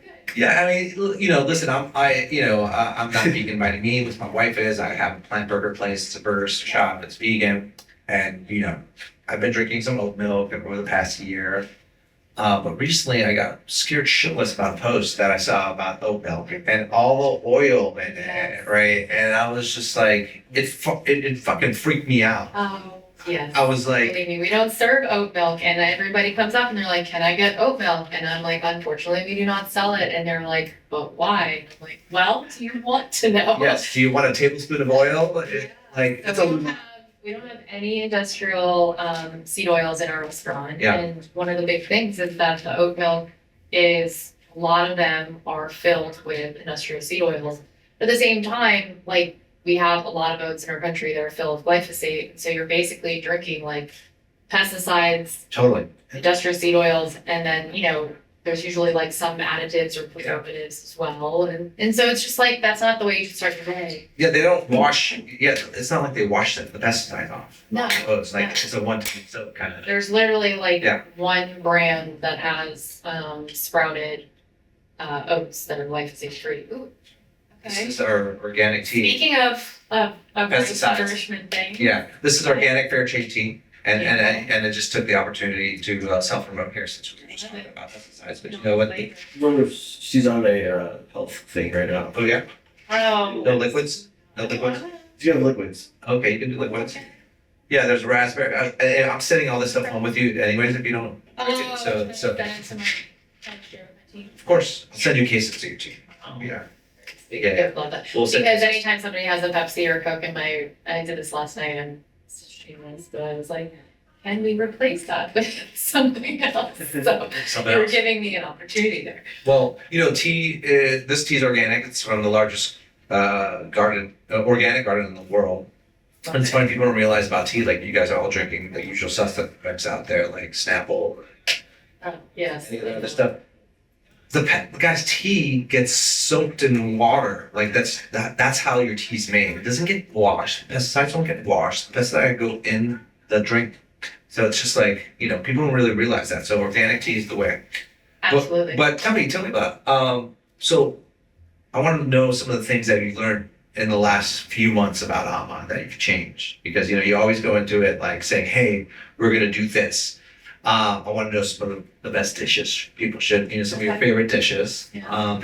But then I also love that, it seems like it's not a 24-hour restaurant, but you do pay rent 24 hours a day. Mhm. And I love that you're capitalizing on the cafe, Yeah. the aperitivo from 3 to 5, maybe 3 to 6, yeah. 3 to 6, right? And people should know what aperitivo is, right? So we, once you Yeah. tell them, and then we do the restaurant. So it's like, hey, Yeah, you have all these different maximize- opportunities. Yeah, maximize your lease. Maximizing release is, I think, crucial. There's always opportunities, especially in saturated areas of residents and, people kind of community. And I think that, just offering something that was all day was a natural progression for me, because I really am inspired by like the bar banco that you have in Italy. And that's, as I said, the place that you go for aperitivo, but also the place you get your coffee. And so we are open all day, and we are open 5 days right now, but we will probably move to 7. We just really wanted to start off and make sure we gave 5 quality days of service. Sure. What do you Right. close Sunday, Monday? No, yes, Sunday, what I say. Yes, Sunday, Monday. Yeah, days close. Yeah, I think with a Sunday, I wanted to like really think about, if we open that, like how we're gonna do it where it can be also maximized, because that can sometimes like teeter off on dinner, but if you really want to count things. Yeah. Are you responsible for service of the hotel? No. No. We're not even like part of the hotel. Oh, so Yeah, yeah. it's like a completely separate space in itself. They have their own kind of food and Pretty beverage. convenient. That. Convenient to have hotel guests. There's also 3 apartment buildings attached to it. Yeah. And then there's all of the residents in the, It's like, Yeah. oh, God, apartments over there. So I figure somebody needs something during the day. And so it's been a good response. Yeah. And then, yeah, I mean, I think in terms of things that we've changed, I mean, a lot of it was like the planning process. We've been only open 2 months. So I think that I haven't changed much yet, but I've like did so much investment in research to get open. As I said, like me getting certified in integrated nutrition really played a role, but like, okay, what am I doing to like make this a place of nourishment? And so that took me to a whole level of like questioning that I really wish I didn't go on, which, you know, goes into like the disposable cups I was talking about. Like, so most disposable cups have a liner inside of it. Yeah. Now, once you put hot coffee in, it's full of It's in microplastics. microplastics. Yeah. So tell us about this fancy cup. Okay, Look at yeah. this. Look at this thing. Look at this cup. This is a cup. This. It's quite a cup. I'm gonna get Yeah. some drinks. So we have, we basically wanted to find, I mean, literally there are like no cups on the market that I could find. Yeah. I mean, I looked all over the world. I didn't even look just in Whoa. DC and the US, but there are no cups that are not with that liner in it. And it's crazy because even the eco cups are always something that you have to dispose in a commercial composter. They're not something that you can usually just like throw into the trash. And so it was a sustainability thing, but it was also like your health. I mean, we are consuming, I think it was like 50 plastic bags worth of plastic. Recycling is a sham, people. I'm just kidding. We just got to do better. Yeah, Yeah, so I it know. was just, it was bad. And so we partnered with SoFi Products and they have done an incredible job. I mean, they're definitely unique looking of a cup. I mean, I think I launched a campaign that was like WTF is that Yeah. like my to-go cup. Yeah. Because I was like, I want people to embrace it and know that we're taking care of them. But yeah, we really wanted to make a difference with what you're taking and take care of it. Well received. Okay. Well, it was very well. I mean, I was like worried, but very well. Yeah. What about the straw? I was gonna say the straw. The straw lasts? I mean, I lasts. left it Okay. in because they were like, oh, you can use ours. And I had tried one from avocado seeds that I really liked. So I was like, try our paper straws. Like, dude, I was like, I hate paper straws. I'm like, I'm not doing paper straw. And then I left this in water for 24 hours. Yeah. And still, I love that. Because I hate, nothing I hate more than a straw that melts away, Yeah, it's no matter what it is. amazing. I'd rather not have a straw. Yeah. I'd rather just, And we only have a straw for this one. The hot cup doesn't have a straw. Like the lid is part of the cup, so you don't even have a separate lid. It's like all folded together. Yeah. So it's unique and different, but we embrace it. And also, I'm like, drink your coffee for here. If Yeah. you really don't want to take this to-go cup, we actually don't do espresso to go. We don't do espresso, macchiato, marocchino, any like small espresso drinks. an espresso to go anyways. I mean, it's just like, start like an ounce of Yes. But I say, Yes. listen, if you do it nicely, you say no. But the reason is, it's like, yeah, just take 2 minutes to Yeah. drink it. Yeah. And we offer single espressos, which like need to have a comeback because Single espresso. it's a double espresso life out there. Like No, people need to I'm like guilty. do for a little single. I'm guilty of the double. I'll do a single at night. Yeah. You know, like if after, Yes. I love an espresso. Yeah. it's After a really good meal. If I've had a really good meal, you'll know because I'll order an avocado. Oh. Right? And like That's your toe. but that's my thing. Okay, and our gelato, I'm gonna say it. I think we have the best pistachio gelato in the city. I love that. Probably no preservatives. There's nothing in there. I It's love like 5 ingredients. Probably not green, right? It's like the it's like the dark green. Yeah, Definitely no, but not that's- mint green That's the color. best. That's the best. I know, like that. You can tell a good pistachio gelato by the color. Yeah. Because people think it should be one fluorescent color, but it's not. Don't be fooled. Yeah. And it like melts because it's nothing's in it to make it. So you have your own. What do you have? Pacojet or gelato maker? No, What do we you make do? it with an FA6 Catabriga, which is like the vertical one that goes up in Yeah. the old school way. Yeah. It's crazy cool and it makes the best gelato. And we just use like the best ingredients. There's like 5 in every, like there's literally no additive. Guys, this restaurant. You guys have to get to this restaurant if the DNV folks and everywhere else in the world. Appreciate If you're in the TC area, you gotta go check this place out. This is not the end of the podcast. It sounds like it, but it's not. But you gotta go check out this place. I mean, she's got all the bells and whistles. She's doing it the right way, the Make right your own ingredients. You make your own butter. You have this your own coffee, beautiful. Yes, we have the Electra Bella Pug, which is like this. It looks like a Gorgeous. spaceship machine, but Yeah. it's amazing. Gorgeous, absolutely gorgeous stuff in there. So what's your daily grind? You're a mom. You are a I'm mom, a mom. but like recent, right? He's like 3.5, so it's like not so recent. not so recent, but still feels like Yeah, a well, lot. In the midst of opening up your dream restaurant. Toddlerhood in a dream restaurant. Wow. Yeah. I think Living your life a little bit. toddlerhood. Oh yeah, definitely. I mean, I have pictures of myself with my boy. My boy's named Ace. He's 8 years old now. Time Wow. flies, so enjoy it. But we were, I have a picture of him, on my chest with his limbs, and I'm playing creme brulee at Oh, yeah. my bistro. People are like, I put "What the fuck Luca are you in it, doing? yeah. Like with like a flame by your child?" I'm like, "It's okay." I used to do the creme brulee torch at my parents' restaurant. That was like my favorite thing. There you go. So you're not far off. I used to do the creme brulee torch, and my parents had a Spanish fine dining restaurant when I grew up, so I used to do crema catalana, and I used to have the bronze.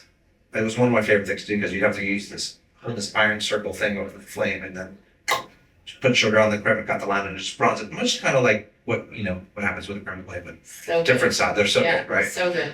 So Yeah, he good. wore my I still have my little chef coat from Palio. Yeah. And I like put him in it when we opened, and it was really cute because he's kind of around the same age, that I was at when I was in the restaurant. I was getting my little chef coat. Yeah. It fits him, so it was really cute. What's your little guy's name? His name's Luca. Luca.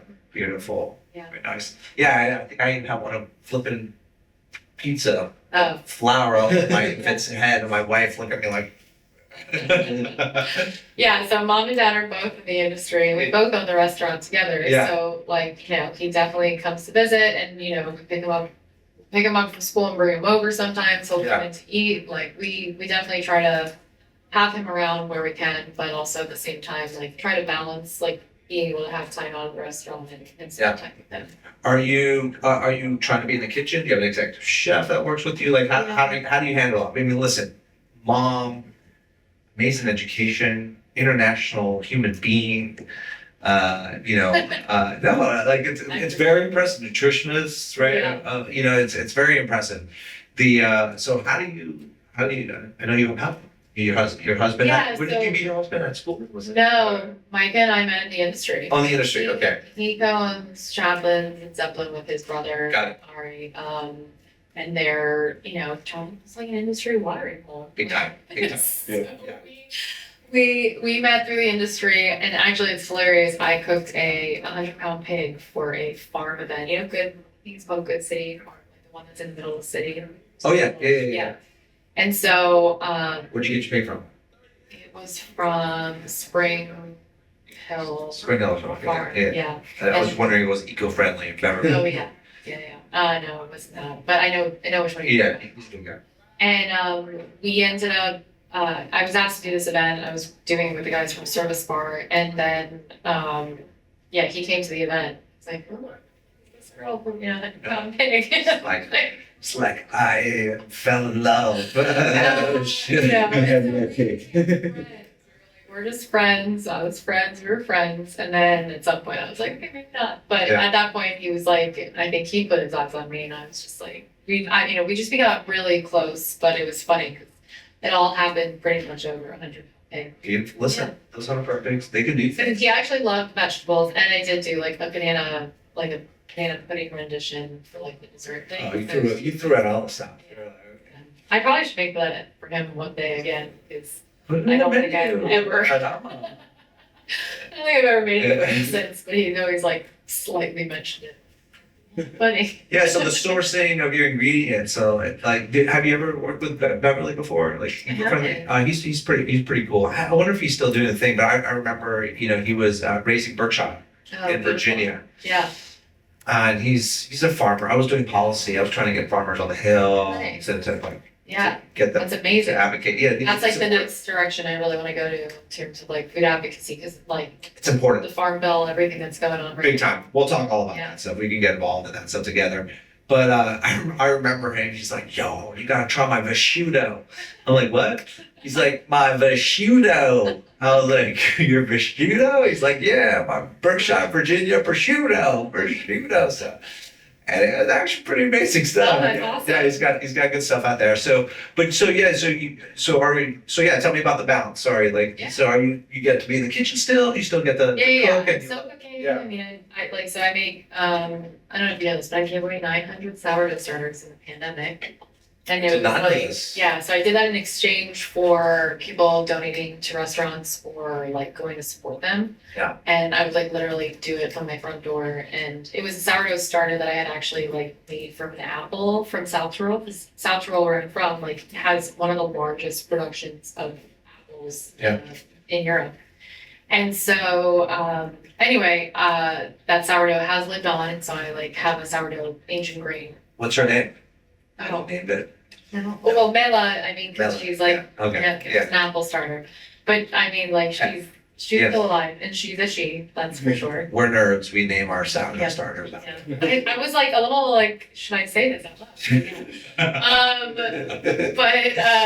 So like, so we have the sourdough. I mean, I'm still in the kitchen very often and I'm working a lot, but I'm very lucky because the Chef de Cucina was somebody that I worked with who was like sous chef approved when I was there. And so we've worked together for years. And then like my F&B manager, Brandon, was with me at Joy, and he is amazing. He's from Vietnam, actually. Yeah. So I would love to connect him.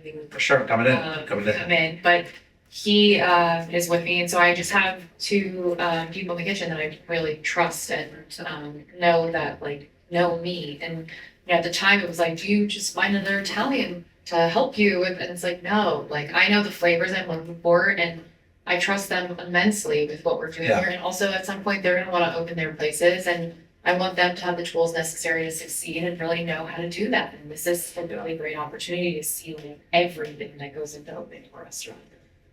I love that you have that hindsight. And they're so People will, amazing. chefs, they often think that everyone should stay with them forever. Oh yeah, I Do you know mean, what I mean? Like it's just not like that. It's No. very few that people, no, but at the same time, they Yeah. still have a ways to go before they should open something. because Totally. I want them to learn the lessons that I learned, right? Like I thought I was going to be able to open something 8 years ago, but I didn't have the skill sets to do it the way that I do now. So, Yeah. if they realize that the experience that they're getting is what's going to actually get them to where they need to go down the road to open, then I think they'll be much more successful. So, Yeah. I'm just grateful because I have them with me in the kitchen, but I'm still very, very much involved. I mean, I brought them to Italy so they could really learn and taste and see it for themselves. Yeah. And I hope to continue bringing them so they can fully keep embracing it. I love that. But yeah, they would love to just put, fun South Asian food all the time and Family. have some more spice. So Veggie yes, family family meal meal has a lot of is spice very, in it. it's very spicy.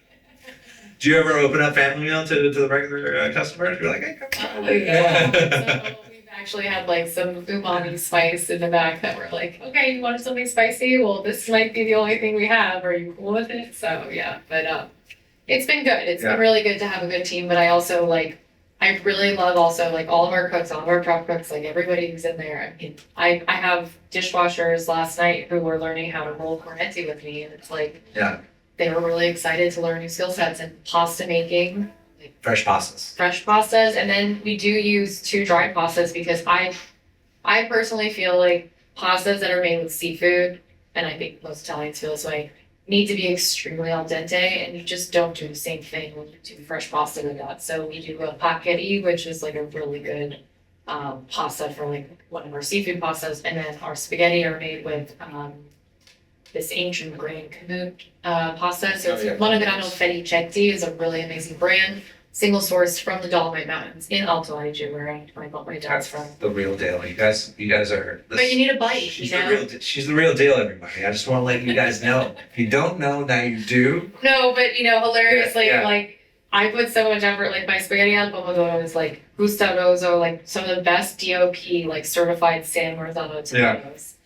The ingredients we use in there is like the best thing the best of the best. 24-month aged Parmigiano, like everything you can imagine. And somebody like in a review was like, oh yeah, I don't know the difference between this and SpaghettiOs. And I was like, you've got to be kidding. Like, what is going on? Like, I can't take. obviously a lot of people love it and are obsessed with it and have like given me odes of like, this is the best thing I've ever had. But that the one review that gives you Yeah. like spaghetti comment. You're like, really? Yeah, you're like, what? What's going on? Really? Well, it's funny because I've also never had spaghetti, so maybe I'm missing something. yeah, you're not missing anything. Chef worthy, nothing missing over there. I'm actually, I have to tell you, I'm actually proud of myself a little bit here, and I have nothing to do with the success of Johanna. At zero. I have zero to do. But when I met this girl, I told my buddy Mike Coletti, which is my consigliere, Yes. Yeah. I can't pronounce. consigliere, right? In life, he's opened every single restaurant with me. He just actually opened a best New Jersey Italian New Jersey restaurant. Oh, It's called Aura in New Jersey. wow. I'm gonna have to get We're in that. New Jersey's a big state. For We're in New Jersey. Jersey. What? We're in New Jersey. In Aura. Oh, there. Yeah, the Aura. It's this place in New Jersey called Aura. Oh. Anyways, he just got a headline. He's like better than Carbone or something like that. Wow.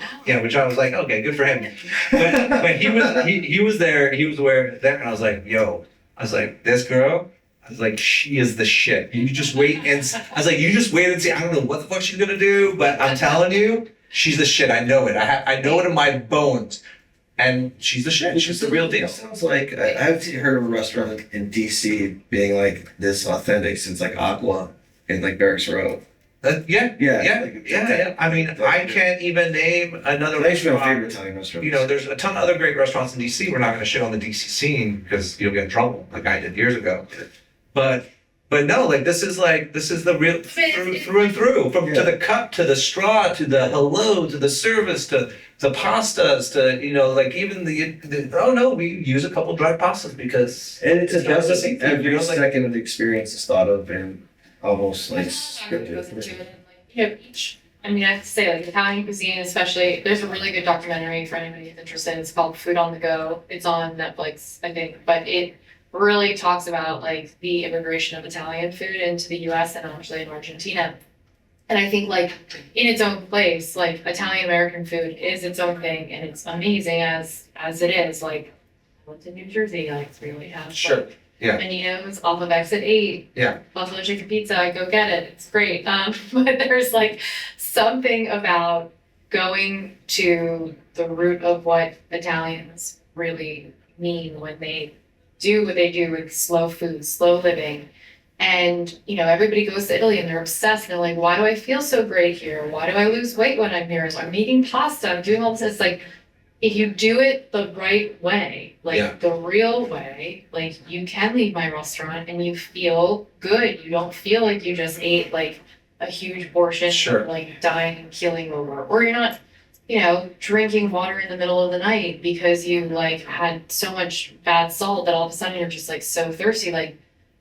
When I eat in Italy, I feel so good, and I want people to feel that way here. And that means I had to really think through the ingredients I source, the products I use, how I cook it for you. And there's plenty of people who are going to come in and they're going to want on my veal Milanese, they're going to want marinara and mozzarella. And it's like, this is not a chicken parmigiana. I was just about to ask you, what are the things you won't put on the menu? The Italian. I'm not put any Italian American things on because there is a place for it in the city already. Sure. So go to those places. But if you want to taste Northern Italian cuisine, and I'm not gonna have a dip. I'm not a dip person. Yeah. Italians are not dip people. The only dip we do is bagna calda, and that is anchovies and it's with vegetables, right? So it's not even a dip for your garlic bread. That's not happening here. Yes. There's nothing wrong with that version of what you want. It's just that this is not that. So there's no marinara we have polpette, which are polpette mondighi, which are technically a Milano version, which are breaded, almost like how you make a Milanese, but they're meatballs and they're a little bit flatter and there won't be a sauce with them. They're juicy as is. You don't need a sauce with them. The frito misto is served with a lemon squeeze because that's what it is. It's how I eat it, and I have anchovies in it, and I have little baby prawns in it, and I have calamari, but it's not just calamari, you know what I mean? So this is how I grew up eating it at Bani Medusa, going off the rocks, and then having that in a glass of pigato, and it's my favorite thing in the world. So what I'm trying to do is recreate those memories and bring them to you here. And if you give yourself a moment to just not think of the societal norm of what you think Italian food is supposed to taste like. And that's why I think I get so much flack when it comes to either people really get it or they don't. It's because people have this preconceived notion of what Italian food should be. Yeah. And sorry, but you have a notion because maybe your grandmother did it this way or your person did it that way, and that's completely fine. But I'm giving you a glimpse of what real, like, my Italy has been, but also like what I know that every Italian who's walked into my restaurant is like, oh, thank you for making this way. And I want you to experience it that way, because you can go to Italy, but like I'm trying to give you a slice of it here too. And I think that if you just give yourself a moment to not just think of it like the notion of what you think is Italian, you might be willing to see that this meatball's very juicy as is. Yeah. There's a little bit of mortadella in there, and there's a little bit of, so it's like, Mortadella. yeah, there's a little bit of that inside. It's like soft. It's like, it's juicy. Like it doesn't need much more. And I'm not gonna win for everyone. You're not gonna win everybody. You're not gonna win everybody. But that's not the point, you know? I think the Italian food part, like when you do a cuisine, like I think at Doimoy, there was some parts of what I did there that, people had not experienced that before or had an opinion about it before. So they were willing to try it and be like, ooh. But when you have just this notion of what you think it's supposed to be, it gets people. But we have such an amazing group of people that have come into our restaurant that are just like so happy with what we're doing. I mean it from just the people who come in and just, sauce is a big thing, right? Yeah. People want, like. Listen, people are conditioned to us. When people hear about Italian food, they're conditioned. Yeah. There's no doubt in my mind, unless you've even traveled to Italy or you're conditioned to like Gino Parmesan, mozzarella sticks, risotto ball. But also, like, I'm not complicating things. Like, Right. things are super simple at omelet, Yeah. and I don't want to go crazy on it because the ingredients should speak for themselves. Like zucchini blossoms, like there's no sauce, but it's literally got sage inside of the batter, and like that's how I grew up eating them, and I loved them because it was so simple, and the flavor of really good sage. Yeah. Just like you take a bite of that, and it's just delicious, Are those still we're coming towards the end of that, right? I gotta get in there and get them soon. We're coming. Guys. We were really lucky. Like our farmers are amazing. Like right now we have a prosciutto melone on the menu that we slice the melon very thin, and then we do a really thin 24-month prosciutto on top, and like the melons are just so good right now, And so like there's just these moments of like I also made a parmigiana, an eggplant version. Yes. As a special. As a special, I did an eggplant parmigiana, and where I grew up doing it is like when it's really in season in the north, even though it's more of a southern dish, you take these beautiful eggplants, you salt them and you lightly clean them and you lightly fry them in some olive oil, and then from there you just layer it, right? Yeah. So I made a beautiful tomato sauce with sun-grilled tomatoes, and I had these amazing, like probably Path Valley best eggplants I've ever tried in my life. And I layered them with some buffalo mozzarella and some 24-month parmigiano and some basil, and like that's it. And that was just like, let the ingredients speak for itself. Yes. Like I don't need to put chili flakes and oils and this and garnishes and flowers. Like I really just, and I love when chefs do that. It's just that this is to me like, it's grandma, it's mom, it's, and there's moments owed to my dad, but a lot of it is, Yeah, I think you bring up a great point. I mean, I feel, I think this is getting better, but we eat too much in settings here in the United States. I mean, like we eat till we're full. Yeah. You know what I mean? And really, your body should be eating until you're 80%. Yeah. Right, until you kind of feel it, right, and that's a very important thing out there. Yeah. People should kind of realize that, right? Like portions are big, but the reason I always claim the Mediterranean diet is so great is it's simplicity. I mean, we can get the same type of quality ingredients that they're getting in Europe. You're getting them right now for your restaurant, right?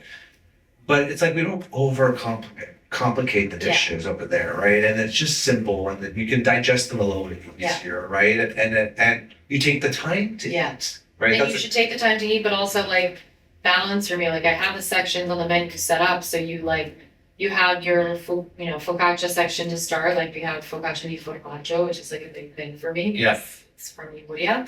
And then, you go into it and you have zucchini, which are like, I call them zucchini, but they're like, to me, it's a section of like small indulgences, right? Like little bites, right? Mm-hmm. So that's where something that's lightly fried is, cured meats, like things that I'm just like, you should have a taste of this. But it doesn't mean that Italians are getting like, a huge portion of those things. Like that's what they snack on. before they go into like their meal. Totally. So for portioning, it might look like it's a smaller portion, but I'm doing it on purpose because I want you to save room for, I have a vegetable section, I have an antipasti section, a creamy section with pastas, and then a ciclone.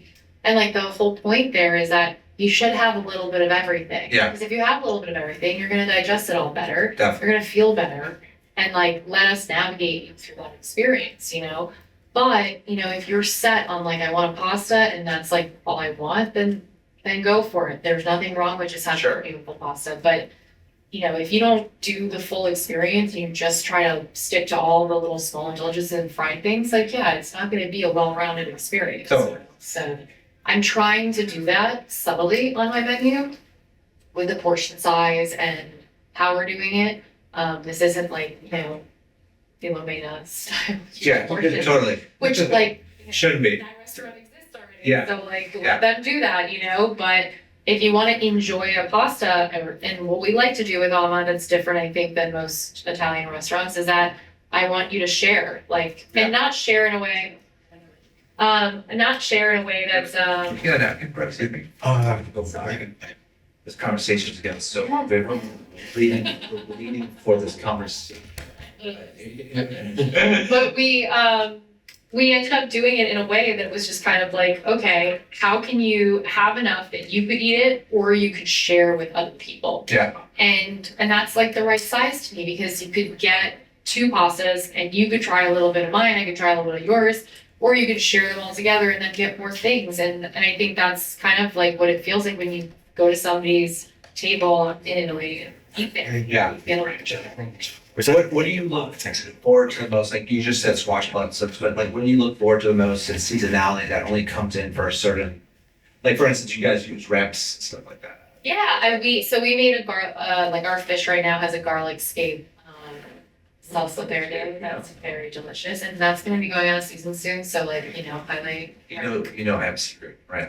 Stash area. If you and your staff want to go, We'll be respectful, but I would love to know about this. Yes. I have the island. It's an island. You actually have to paddle to it. That's You amazing. get another work to do. You paddle to the island.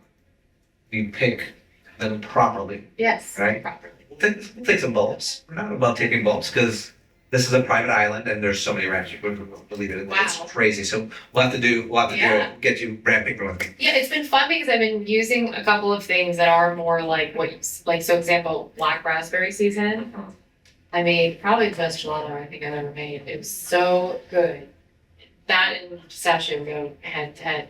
But black raspberries aren't something that we have in Italy, but like I wanted to take advantage of it. It's so delicious. Yeah. The same thing with sun golds. It's like not like as if sun golds are like this big thing that we have. Like they're so beautiful and they taste so good. And the same thing with the garlic steaks and ramps. It's like, why not take advantage of some of these like local items and figure out, because there's some variety or another of that in the world. It's just doing it like this local celebration. So what's Mama think? Mama hasn't been yet. She's still in Italy. She's still in Italy. Yeah, She's got to be so- proud. I hope so. Yeah. She's my harshest critic. Living that life and well, at least she's it's nice that she's giving you time to get it right, to get it right. 5'2" and sass. Oh, I can't wait. Oh, I want to be there when she first comes in. I want to be by the bar and just watch her with her finger and pointing. Maybe I don't know, making this up. No, she, I appreciate, in the moment, maybe I don't, but I appreciate looking back. She has given me the highest standard. Like, I have such a high standard of what I would expect to come out of my kitchen. And maybe I just deliver it to my staff, like my mom does. But there is an aspect of what she's taught me, right? Like, I wouldn't know the authenticity of Italy if it wasn't for my mom, what she's exposed me to. Have you guys gotten any early reviews or bloggers, anything like that? We've had a couple like the blog things. We haven't had any like days with like Washington Post yet. But we did have something that was really cool. Is there was like an influencer. She's actually a book writer. Revolve Health, and she speaks a lot about like nutrient dense food, and she has a beautiful book that I think is amazing. And she came in and she did this like really cool post that I didn't ask her to do. I didn't want to tell her to do. Sure. And she just posted about how we were this like, you know, industrial seed free oil, like, and all of a sudden, like that video just like took off. And then I just had so many people coming to the restaurant being like, we've been searching for a restaurant to go to, because if you look at the wellness industry, there's a bit of like this, like, don't go to restaurants. They're all inflammatory. Like, Sure. they make you feel bad. Da da da. Yeah. And right, like, I mean, we've And then all just kind either of. dry chicken. Yes. Yeah. So like, you know, I understand go sit at home and eat clean and blah blah blah, but it is, and by the way, like health doesn't mean chia and nut seed balls and like green juices all the time. Like there is an aspect of regenerative farming, there is an aspect of nourishment and community and culture. Like it all goes together. What I learned in school is like there's primary foods and secondary foods. Secondary food is like food you eat. Primary food is all about like the whole picture, right? That circle of life. And so you need people, you need community, you need gatherings, and usually those gatherings happen with food and maybe a drink, and like you can have a good time and feel good. And like that's where I am trying to bridge this gap of like, you know, you might be keto, you might be paleo, you might have allergies and restrictions. We're inclusive, we're not exclusive. Yeah. Like my whole restaurant, like I have some regulars who I've marked up menus for them because they have specific allergens or dietary restrictions, and they have it on their fridge at home, and Yeah. they feel so heard and seen for a restaurant to have been able to like accommodate them. And that's kind of what I want. It's like I want people who normally would be like, oh, I can't go out to eat because of this and that. Well, I'll prove you wrong. Yeah. Restaurants do care, and I'm not saying that everybody has to be at the level that I'm at of obsessiveness, because it's not necessarily like Yeah. a normal thing. We get that I'm that. doing. We get that. But there's a lot of restaurants that are trying, and you can't just write off all of them. You have to be able to do your research. There's an app called Seed Oil Scout out there that, you know, can help you if you don't want to go to a restaurant that has industrial seed oils. Like you just have to like, Poor seed oils are getting such a bad rep these days. well, They deserve it though. they deserve They it. deserve it. I mean, you just have to like take those moments to figure out, like you also can't be so like fixated that you can't touch anything. And I mean, like that's just not a way to live your life, No, you know? Like no. I went on my health journey, and there was definitely moments where I was like, oh, I can't do this or that. Then I was like, you know what, just Yeah. Yeah. Yeah, you have to be patient in this world, right? There's so much information, so much disinformation about products, disinformation. and it's like, it's stressful. It is It's kind of stressful. How do you figure it all out? Yeah. Listen, I mean, I have been so looking forward to this podcast, Same and here. and for all the reasons why, you know, that everyone just heard. I just have to tell you, Thank you. you've blown it out of the water here. Just talking to, you know, just even getting to know you. Can we book her again? Can we, let's, you know, but you know, I'm gonna ask you some funny, awkward questions, kind of like how we like to end End it? end All right, let's a do little it. bit. And then I'll give you a moment to speak your truth about things that you Okay. get involved with in the community and stuff like that. So, all right. So if you weren't running your own restaurant, whose restaurant were you running right now? Could be anybody's in the world. These questions are new, right? Anybody? These questions are new, right? Okay, Yes. No. this sounds funny, but basically in Nashville, where there's this beach club restaurant Yes. called Onion Pizza, and like it's right on the rocks. And I gotta be honest with you, I would love to just like cook in that kitchen, go for a dive in the water, have a glass of Piatto, and like that would be an ideal life for me. I would be very happy. That reminds me of mine. Like, so, you know, my family is from a little Greek village in Kefalonia called Kurkumalata, and we have a thing called a kedro, which is just like the community restaurant, Uh-huh. and it's overlooking the ocean, Oh, and amazing. it's like right there in the village. And I often dream. I always look at my mom like, when do we do kedro takeover? Yeah. It's like, when is this become an artist? Because that is my retirement Yeah. right there. What about what ekes at you in the business? What are the things you're just like, I can't, you know, it's too much. What's bothering me right now is like, as I was kind of saying earlier, just like the toxicity stuff with the restaurants. Like I want there to be more solutions at the table with regards to like how we can take care of our staff with like not using like harsh chemicals. Like we use all ozonated water in the restaurant Yeah. to clean the tables and take care and like the dishwashing. But it was hard to find stuff Yeah. to take care of our staff and take care of their health in that sense. So I just wish there was more options out there. Like, you know, I didn't sign up for like Ecolab or you know, I had to like figure out like other things to do. I had to buy my own dish machine to be able. I just feel like there's a lot of setups that are just the way that they are, Yeah. and everybody just does those because it's the norm. But it like isn't the best, right? I have a fully electric kitchen because I care about carbon monoxide poisoning. So no gas. No gas. Guys, Yeah. we keep peeling away at the onion, and it's just incredible. Well, my the Ati, who I mentioned earlier in the podcast, who's my mom partner, he unfortunately last year passed away from carbon monoxide poisoning at the hotel he was working at. Oof. And that was really hard. That was like very hard. So I obviously lost my father, and then I lost my father figure Yeah. as well. So not putting carbon monoxide in my restaurant in the sense of like that risk that you can get with gas leaks or anything that can happen, it's so crucial, like to keep people safe. And then also just in general, cooking in a kitchen that isn't on gas, it's just easier for your staff. They feel better. Yeah. Like it's not as hot. It's much more enjoyable. So yeah, it was really important. That's really important. I'm sorry to hear that. Yeah, it's okay. It's just Sucks. once again another lesson. It's life. Oh, restaurant faux pas. That just, Oh, you know. you know, I'm so kind of over all the negativity and wanting more positivity. Yeah. I want more like, I'm just over whether it's how people like treat staff sometimes or review people or just how restaurants can act towards guests, like the hostility. I'm just kind of over where like we're at as a dynamic. I think because of service charges and everything, it's just, I'm like over it. Yeah. Let's spread more love, get more people eating, having fun, enjoying themselves. Like stop focusing so much on the negative. Like find the positive in it. Man on that. You know how many times I want to review the reviewer? Yeah. Ugh. It's I just I actually want to come out with like a thing like where I review all the reviewers. Do you know what I mean? Like, okay, you went to that restaurant, you just reviewed them. Yeah. I'm gonna go to the restaurant. Yeah. I'm gonna review It the way- it goes both yeah, ways. yeah, Like, yeah. It's also like how some I've seen staff at, you know, in other restaurants.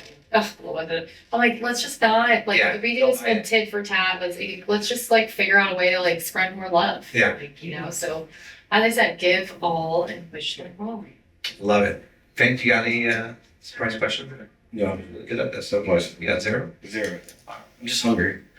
Well, yeah, I mean, like, listen, thanks to Johanna, she's fasting now, so I couldn't bring a delicious pizza. I would be making you an Italian-American pizza. For the next time. For the next time, you know, listen, I will send pizza over for a family meal one night. That would be lovely. We're My right team down the would love street. that. Yes. I gotta get my sister over there too. I don't know if you She mentioned came like, already. oh, she mentioned it. She only came because I told her it was right there. Well, I'm part Michelin. of, I'll do a plug. I'm part of Regarding Her, which is the women's organization Yes. that supports women in the industry. I love it. And she is part of that. So we've been able to obviously. So you guys have met through that for sure, right? Through that.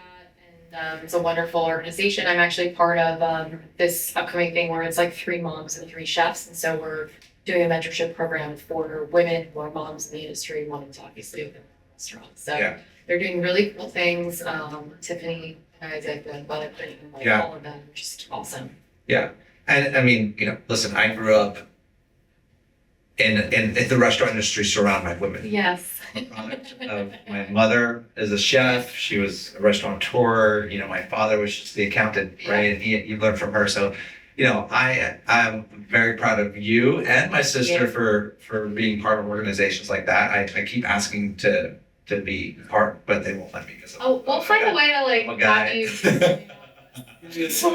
No, but it's really important work. And back to it, I mean, you know, people, you know, we should invest in more women chefs. You know, you're the exact example of why we should be doing more of this, right? They should be getting equal opportunities when it comes to our industry, right? Yeah. And I always tell people, for me, you know, the best chefs are women. Of course, I grew up in a family full of women being chefs, but I feel like they have the patience, they have, you know, they understand the flavor. There's so much motherly love behind the cuisine that to me, it's like some of the best foods. Like Stephanie Izzard, for instance, out of Chicago, she's one of my favorite chefs. Amazing.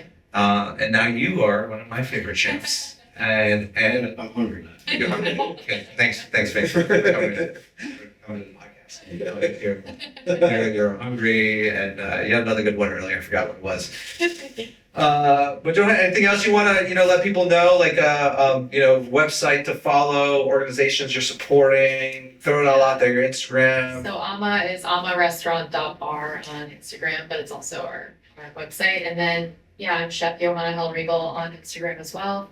I just wanted to say thank you so much for being able to let me talk about Ama and what we've been trying to do, and also just to circle back after such an amazing time talking to you years ago about this dream. I just wanted to say to anybody who's out there who's trying to make something happen, like, there will be that moment, there will be that light at the end of the tunnel, and I really hope that you can take a moment to reflect on that and smile, because there's still going to be a lot of negative things that come. Like, it's not like when the restaurant shows up, all of a sudden you're like, ooh, everything I worked for, okay, now I can sit back and relax. Yeah. Like, no, you do the hard work to get there, and then you have to do the hard work to actually make it successful, and to sustain it and make it something that has longevity and legs.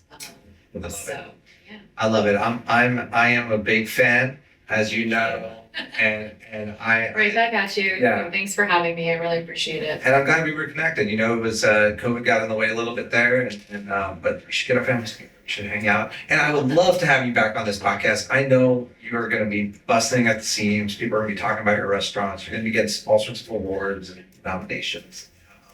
I'm sure of it. All right. But you wear it very well, okay? And If I can just build a really nice community with Oma, that's honestly what really matters to me. I really hope that, people come out there, understand our mission. And also, like, if people don't like something, I think this is one thing to say, like, we're all not perfect, but, like, there's always a moment that you can, like, course correct and, like, connect with somebody and make their day better, And so I really hope that somebody listens here, like, comes out to Ama, and, like, we get to connect and meet. That's really what I'm excited about.